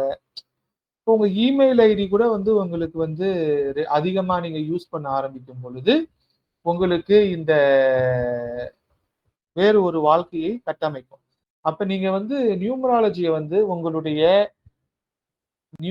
வந்து உங்களுடைய இமெயில் ஐடி கிரியேட் பண்ணும்போதோ, நீங்க இப்ப சமகாலத்துல யூஸ் பண்ற போன் நம்பர், உங்களுடைய வண்டி நம்பர், உங்களுடைய பேங்க் அக்கவுண்ட் நம்பர், உங்களுடைய ஒய்ஃபோட பேங்க் அக்கவுண்ட் நம்பர், உங்க ஒய்ஃபோட போன் நம்பர், ஒய்ஃபோட கார் நம்பர், பசங்களோட போன் நம்பர், இது எல்லாத்தையும் நீங்க அலைன் பண்ணணும். மாத்துறதா இருந்தா சரி பண்ணிக்கணும். மிக எளிய பரிகாரங்கள் வந்து இமிடியேட்டா போன் நம்பர் மாத்துறதுல கிடைக்குது. அதாவது இப்ப நம்ம சமகாலத்துல வந்து நிறைய நிறைய பரிகாரங்கள் செஞ்சு நமக்கு சரியா நடக்கல அப்படின்னா, ரொம்ப வருஷமா நான் நல்லாவே இல்லை சார், ரொம்ப வருஷமா கஷ்டப்பட்டுட்டு தான் இருக்கிறேன், எனக்கு வளர்ச்சியே இல்லைன்னா, இமிடியேட்டா அந்த போன் நம்பரை அப்படியே இமிடியேட்டா வேற இன்னொரு நம்பர் வாங்கி, உங்களுக்கு ஏற்ற ஒரு லக்கி போன் நம்பரை வாங்கி அந்த நம்பரை நீங்க அதிகப்படியாக யூஸ் பண்ண ஆரம்பிக்கும் பொழுது உடனே ரிசல்ட்ஸ் மாறுது. கண்கூடாக நிறைய பார்த்திருக்கிறேன். இதெல்லாம் இந்த நியூமராலஜி கிளாஸஸ்ல நீங்க கத்துப்பீங்க. ஃபர்ஸ்ட் செய்ய வேண்டியது பேரை மாத்திரமோ இல்லையோ, அடிஷ்னலா ஒரு சிம்மம் ஆகும்.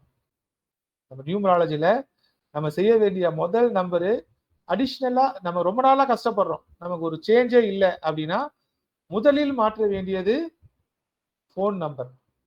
அதை மாத்தி அதை யூஸ் பண்ண ஆரம்பிச்சுக்கிட்டே இருக்கணும். இதை கிராஜுவலா அது நல்லா இருக்குதுன்னு தெரிஞ்சதுன்னா அந்த நம்பரை குறைச்சிடணும், இன்னொரு நம்பரை குறைச்சிடணும், எல்லாத்தையும் இதுல மாத்தணும். இல்லை இது சரியா வரலன்னா இன்னொரு நம்பர். நம்ம அடிக்கடி பேரை மாற்ற முடியாட்டினாலும் முதலில் மாற்ற வேண்டியது போன் நம்பரை மாத்தி ரிசல்ட்ஸ் கொடுக்குதான்னு பார்க்கணும்.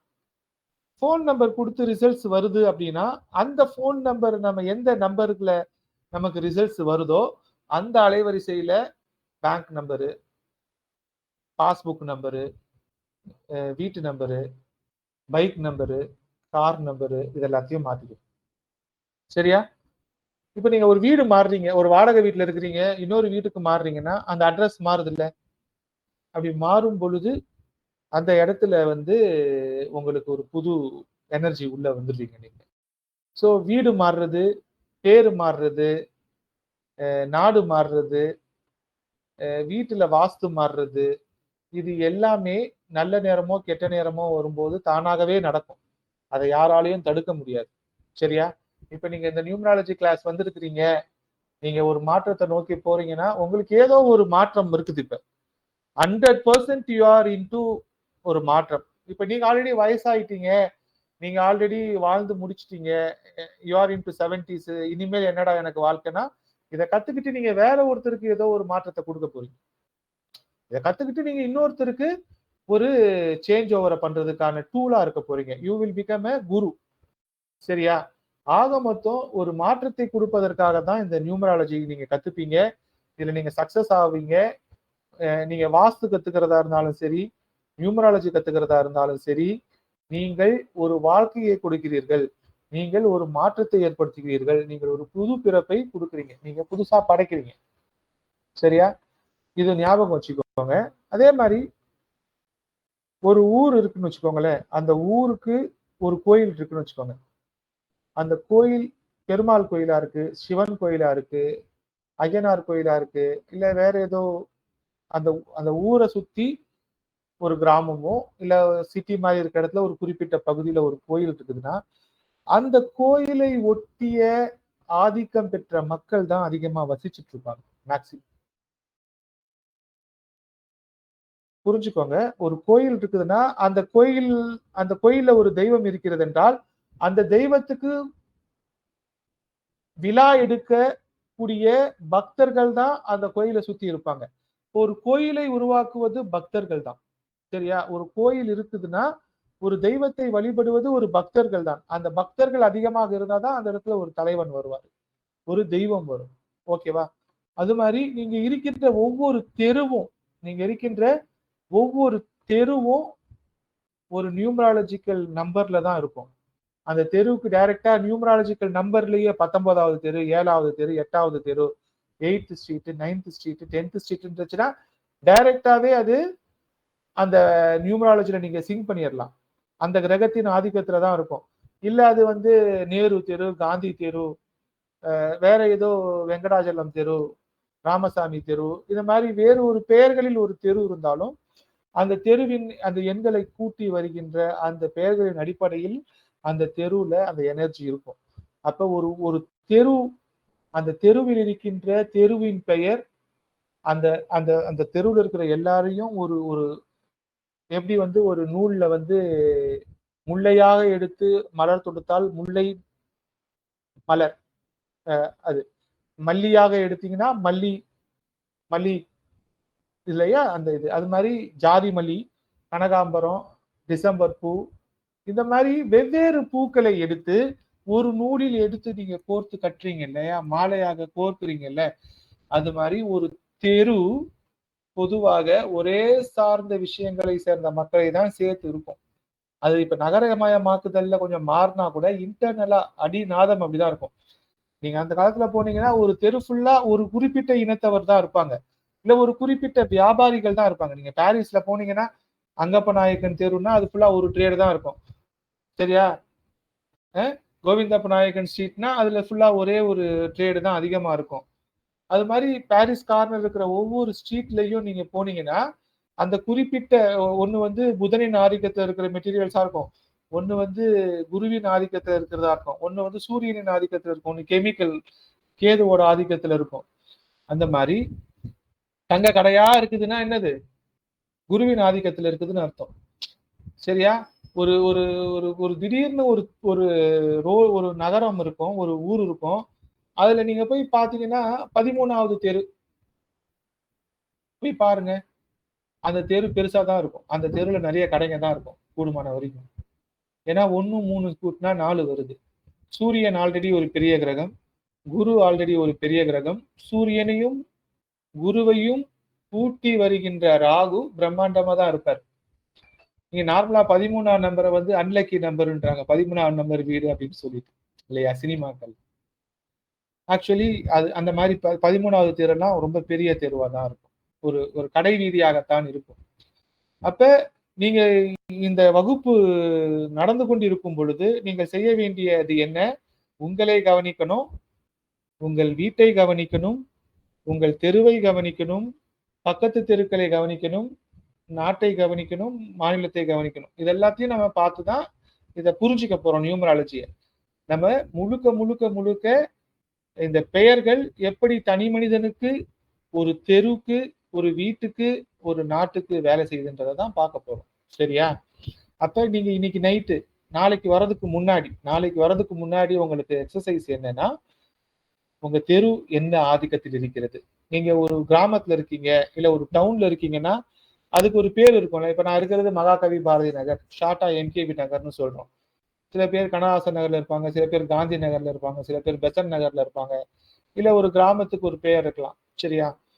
வில்லேஜுக்கு ஒரு பேர் இருக்கும், இந்த வில்லேஜ்ல இருக்கலாம், இந்த டவுன்ல இருக்கலாம். அப்ப நீங்கள் இருக்கின்ற வசிப்பிடத்தில் இருக்கின்ற அந்த பகுதி எந்த பெயரால் அழைக்கப்படுகிறது, அந்த பகுதி எந்த பெயரால் அழைக்கப்படுகிறதோ அதோடைய கடவுள் யார், கிரகம் யார் அப்படின்னு பாத்தீங்கன்னா அது உங்களுக்கு கிளியரா புரிஞ்சிடும். புரியுதா? இப்ப நான் இருக்கிறேன்னா மகாகவி பாரதி நகர், எனக்கு பக்கத்துல இருக்கிறது வந்து கண்ணதாசன் நகர், எனக்கு முன்னாடி இருக்கிறது வியாசர்பாடின்ற இடத்துல இருக்கேன். என்னை சுத்தி இருக்கிற எல்லா இடத்துலயுமே புதன் ஆதிக்கம் தான் இருக்கும். நான் இருக்கிற இடத்த சுத்தி புதன் புதன் சார்ந்த ஆதிக்கத்துல தான் நான் இருக்கிறேன். நான் இருக்கிற இடம் இதை என்னால் உணர முடியுது. நான் இருக்கிற தெருவை என்னால் உணர முடியுது. என்னுடைய பக்கத்து தெருவை உணர முடியுது. என்னுடைய சரௌண்டிங்ஸ் என்னால உணர முடியுது. அது மாதிரி நீங்க இருக்கிற வீடுல என்ன ஆதிக்கம் இருக்குது, நீங்க இருக்கிற தெருவுல என்ன ஆதிக்கம் இருக்கிறது, நீங்கள் இருக்கின்ற ஊரில் இருக்கின்ற தெய்வம் எந்த ஆதிக்கத்தில் இருக்கிறது, அந்த மாதிரி நீங்க புரிஞ்சுக்கிறதுக்கு முயற்சி செய்யுங்க. அப்ப அந்த எண்கள் எப்படி ஆதிக்கத்துக்கு பழக்கம். இப்ப இதெல்லாம் மாத்தணும்னா இந்த இடத்த விட்டு மாறணும், இல்ல இந்த இடத்துல நம்ம கொஞ்சம் ஃபைன் டியூன் பண்ணிக்கணும். இது ஒரு சின்ன டியூனிங் தான், சரியாயிடும். அப்ப நம்ம இப்ப எந்த சரௌண்டிங்ல இருக்கோன்றத கிளியரா புரிஞ்சுக்கணும். சரியா? அப்போ உங்கள் தெருவின் ஆதிக்கத்தை கிளியரா புரிஞ்சுக்கோங்க. நீங்க இருக்கின்ற ஒரு 20-30 தெரு இல்ல ஒரு ஒரு ஒரு 5 கிலோமீட்டர் ரேடியஸ்க்குள்ள இருக்கிற பகுதி எந்த ஆதிக்கத்துல இருக்குதுன்றத புரிஞ்சுக்கோங்க. ஏனென்றால் ஒரு எல்லை வரையறுக்கப்பட்டால் அது ஒரு ராசி சக்கரமாக மாறிவிடுகிறது. ஒரு எல்லை வரையறுக்கப்பட்டால் உங்களுக்கு ஒரு வீடு இருக்கு, அந்த வீடு 500 ஸ்கொயர் ஃபீட் வீடா இருக்கலாம், 1000 ஸ்கொயர் ஃபீட் வீடா இருக்கலாம், 2500 ஸ்கொயர் ஃபீட் வீடா இருக்கலாம். ஆனால் அது ஒரு எல்லைகளால் வரையறுக்கப்பட்டு விட்டால் அது ஒரு ராசி சக்கரம். அதுல 12 ராசி, 27 நட்சத்திரம், நவ கிரகம், பஞ்சபூதம் வேலை செய்யும். ஒரு கோயில் இருக்குதுன்னா அந்த கோயில் ஒரு ராசி மண்டலம். அதுல 9 கிரகமும் வேலை செய்யும், 27 நட்சத்திரமும் வேலை செய்யும், பஞ்சபூதமும் வேலை செய்யும்.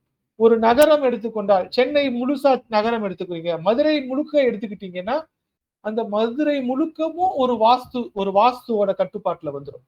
அப்ப நீங்க எந்த நேமால ஒரு ரீஜனை பிக்ஸ் பண்றீங்களோ அது அரசாங்கத்தின் அதிகாரப்பூர்வமான கெசட்ல மேப்ல இருக்குதோ அந்தந்த ரீஜனுக்குள்ள நீங்க சுருக்கி விரிச்சு பாத்தீங்கன்னா அந்தந்த இடத்துல ஒரு ராசி மண்டலம் இயங்கும். இத ஃபர்ஸ்ட் அடிப்படையா புரிஞ்சுக்கணும். நீங்க உங்க உடம்புக்குள்ள ஒரு உயிர் இருக்கு. உங்க உடம்புல தலையிலிருந்து பாதம் வரைக்கும் ராசி மண்டலத்தை பிரிச்சிருக்கிறோம் ஜோதிடத்துல. தலை முதல் பாதம் வரை ராசி மண்டலங்களாக இருக்கிறது, தலை முதல் பாதம் வரை கிரகங்களாக இருக்கிறது, தலை முதல் பாதம் வரை நட்சத்திரங்களாக இருக்கிறது, தலை முதல் பாதம் வரை பஞ்சபூதங்களாக இருக்கிறது. கிளியரா புரிஞ்சுக்கோங்க. நம்ம உடம்பு தலை முதல் பாதம் வரை ராசி மண்டலங்களாக பிரிக்கப்பட்டிருக்கிறது. தலை முதல் பாதம் வரை 27 நட்சத்திரங்களாக பிரிக்கப்பட்டிருக்கிறது. தலை முதல் பாதம் வரை 9 கிரகங்களாக பிரிக்கப்பட்டிருக்கிறது. தரை முதல் பாதம் வரை பஞ்சபூதங்களாக பிரிக்கப்பட்டிருக்கிறது. உடலில் இருக்கின்ற ஒவ்வொரு உறுப்புகளும்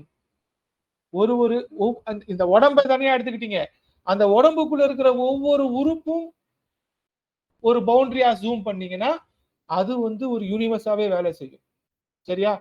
கிட்னியை மட்டும் எடுத்துக்கிட்டீங்கன்னா அந்த கிட்னி மட்டும் முழு ஆஸ் எ கிட்னி ஒரு கிரகமாக இருக்கும். அதை ஜூம் பண்ணிட்டீங்கன்னா அந்த கிட்னி மட்டும் வந்து உங்களுக்கு ஒரு ராசி மண்டலம் ஆயிடும். மூளையை மட்டும் எடுத்துக்கிட்டீங்கன்னா மூளை மட்டும் ஒரு கிரகத்தை குறிக்கும். கண்களை மட்டும் எடுத்தால் கண்கள் மட்டும் ஒரு கிரகத்தை குறிக்கும். அந்த கண்ணை மட்டும் ஜூம் பண்ணி உள்ள போயிட்டீங்கன்னா அது முழுக்க ராசி மண்டலம் ஆயிடும். இது எந்த அளவுக்கு ட்ரில் ஆகுதுன்னா ஒரு அணு துகள் வரைக்கும் போகுது. ஒரு single atom itself a universe. புரிஞ்சுதா? அப்ப நம்ம இருக்கிற இடம், நம்ம வீடு, நம்ம இருக்கிற ரூம். இப்ப நான் இப்ப ஒரு ரூம்ல இருக்கிறேன்னா ஒரு வீடு, அந்த வீட்டுல நான் ஒரு ரூம்ல இருக்கிறேன்னா அந்த ரூம் மட்டும் ஒரு ராசி மண்டலமாக வேலை செய்யும். அந்த ரூமுக்குள்ள நவகிரகங்கள் வேலை செய்யும். அந்த ரூமுக்குள்ள பஞ்சபூதங்கள் வேலை செய்யும்.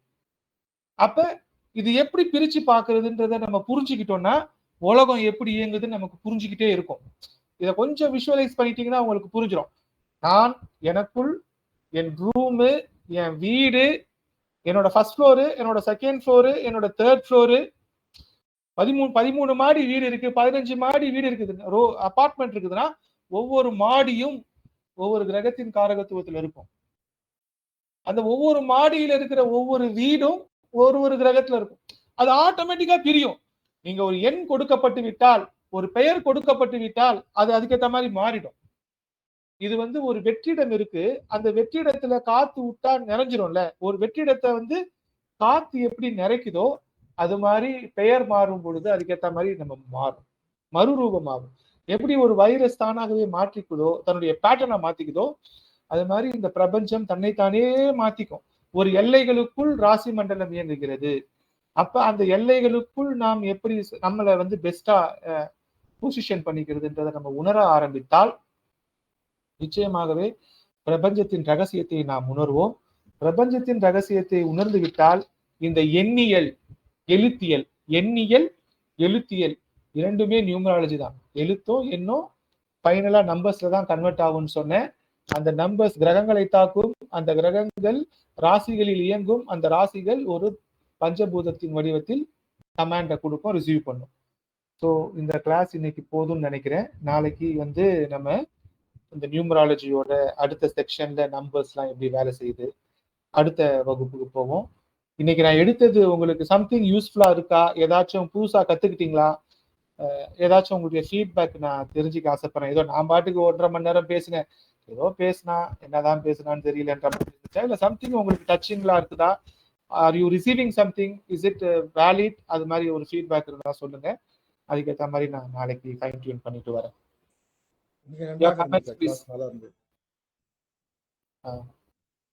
பேர் சொல்லிட்டு சொல்லுங்க சார், ஒவ்வொருத்தரும் யாரு என்னன்னு சொல்லிட்டு. பேர் வந்து செல்வராஜன், மறைமலை நகர். நல்லா இருக்கு சார், நல்லா இருந்துச்சு. அந்த கொடுக்குற விளக்கம் எல்லாம் புரியுற மாதிரி எளிமையாக இருந்தது. கருத்துக்கள் இருக்கு, இது கொஞ்சம் நாங்க நல்லா டெவலப் பண்ணிக்கிட்டோம். எல்லாம் குருவுடைய ஆசை. நன்றி. அடுத்துங்க வேற யாருக்காச்சும் கருத்து சொல்ல விரும்புறதா சொல்லுங்க.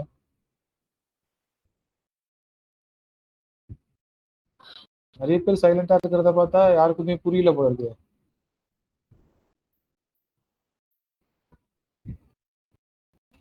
சுப்பிரமணியன் சார்.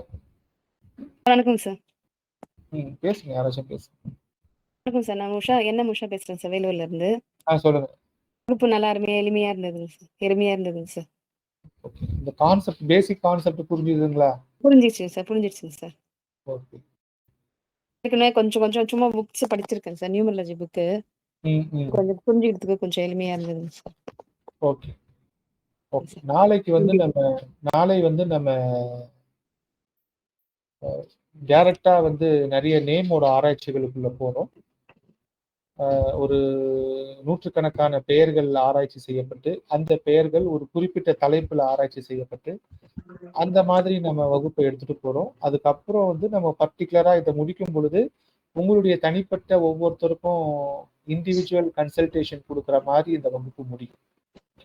இந்த வகுப்புல இருக்கிற ஒவ்வொருத்தருக்கும் உங்களுக்கோ அல்லது உங்கள் குடும்பத்தில் இருக்கின்ற யாருக்கோ ஒரு numerology consultation optimum name suggestion செய்து தரப்படும். சரியா? எண்ட் ஆஃப் இந்த 10 நாளுக்குள்ள இது நடக்கும். நோட்ஸ் கொடுப்பீங்களா சார்? என்னங்க நோட்ஸ் கொடுப்பீங்களா? நோட்ஸ் நான் தரேன். ஒரு document I will give you. End of the கிளாஸ்ல வந்து ஒரு PDF file I will give you. Sir நீங்க சொன்னீங்க இல்லையா, புதன் வந்து வலு குறைந்த கிரகம்னு சொல்லிட்டு, அது இன்னொரு சொல்லுங்களேன். 1 செகண்ட் ப்ளீஸ். என்னங்க புதன் வந்து வலு குறைந்த கிரகம்னு சொன்னீங்க. புதன் தான் வந்து பெரிய கல்வி நிறுவனங்கள்ல கல்வி அதிபதிகள், கல்வியில பெற்றவங்க அங்க பெரிய ஆளா இருக்காங்க. எப்படி வலு குறைந்த கிரகம்னு சொல்றீங்க? அதாவது நவ கிரகங்களுக்கு ஒரு கிரக வலிமை கொடுக்கப்பட்டிருக்குதுங்க. சரியா? அந்த நவ கிரகங்களுக்கு கொடுக்கப்பட்டிருக்க அந்த பராசரர் முறையில கொடுக்கப்பட்ட வலிமையோட ஆர்டர் தான் நான் உங்களுக்கு சொன்னது. அந்த ஆர்டர் படி புதன் வலுக்குறைந்த கிரகம். சரியா? ஆனா நான் தான் சொன்னேனே, அந்த புதன் தான் விஸ்வரூபம் எடுப்பார். புதன் விஸ்வரூபம் எடுத்தால் அதை யாராலும் தடுக்க முடியாதுன்னு சொன்னேன் இல்லையா? அதோட எக்ஸாம்பிள்ஸ் நம்ம அடுத்து வர வகுப்புகள்ல வந்து ஒரு பிரமிடு மாதிரி போட்டு நான் காட்டுவேன். அப்ப உங்களுக்கு கிளியரா புரியும். ஒரு ஃபனல் மாதிரி போட்டு அதை எக்ஸ்பிளைன் பண்ணுவேன். நாளைக்கு வகுப்புல கூட சொல்றேன். Okay, thank you.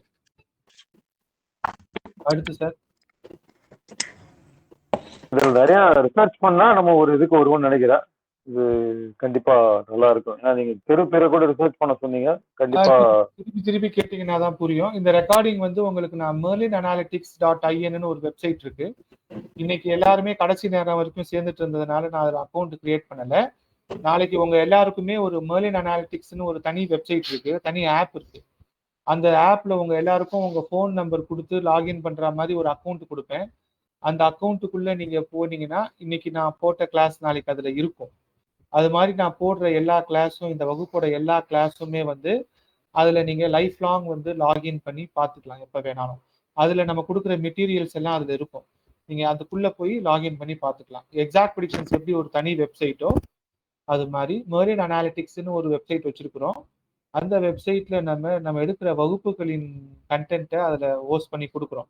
உங்க எல்லாருக்கும் நான் இதுக்கு முன்னாடி எடுத்த பஞ்சபக்ஷி வகுப்பு, ஜாமக்கோல் வகுப்பு, திருமண பொருத்த வகுப்பு எல்லாத்துக்கும் ஃப்ரீ ஆக்சஸ் கொடுக்குறேன். இதோட காம்ப்ளிமெண்டா கொடுக்குறேன். எல்லாத்தையும் சேர்த்து ஒரு 200-300 வீடியோ இருக்கும் அதுல, பிரீமியம் வீடியோஸ். சரியா? அது எல்லாத்தையும் நீங்க பொறுமையா படிக்கலாம் எப்ப டைம் கிடைக்குதோ. நாட் ஓன்லி நியூமராலஜி, இந்த வகுப்புல சேர்ந்த எல்லாருக்கும் நான் என்னுடைய ஜாமக்கோல் வகுப்பு, என்னுடைய பஞ்சபக்ஷி வகுப்பு, 2 ஜாமக்கோல் வகுப்பு எடுத்திருக்கிறேன். அந்த 2 ஜாமக்கோல் வகுப்புல எடுத்த நிறைய வீடியோஸ் பிளஸ் பஞ்சபக்ஷி வகுப்பு, திருமண பொருத்தம் வகுப்பு, இது எல்லாத்தோட ஆக்சஸும் உங்களுக்கு அந்த மெரின் அனாலிட்டிக்ஸ்ல நான் காம்ப்ளிமெண்டா கொடுக்குறேன். அதோட நீங்க நியூமராலஜியும் கத்துப்பீங்க. ஸோ நீங்க கட்டிய 2200 ரூபாய்க்கு மேலான மதிப்புள்ள கண்டென்ட்டையே நான் உங்களுக்கு கொடுப்பேன். கண்டிப்பா நீங்கள் நிறைவாக இருப்பீர்கள் என்ற நம்பிக்கை எனக்கு இருக்கு. நாளைக்கு சந்திக்கலாம். ஏதாச்சும் சந்தேகம் இருந்தா எனக்கு வந்து வாட்ஸ்அப்ல மெசேஜ் போடுங்க, வாய்ஸ் போடுங்க, நான் பர்சனலா ரிப்ளை பண்ணுவேன். சரியா? நாளை இரவு 8 மணிக்கு சந்திக்கலாம். நன்றி, வணக்கம். நன்றி ஐயா, மிக்க நன்றி. ரொம்ப நன்றி சார். வணக்கம். வாழ்க வளமுடன். நன்றி.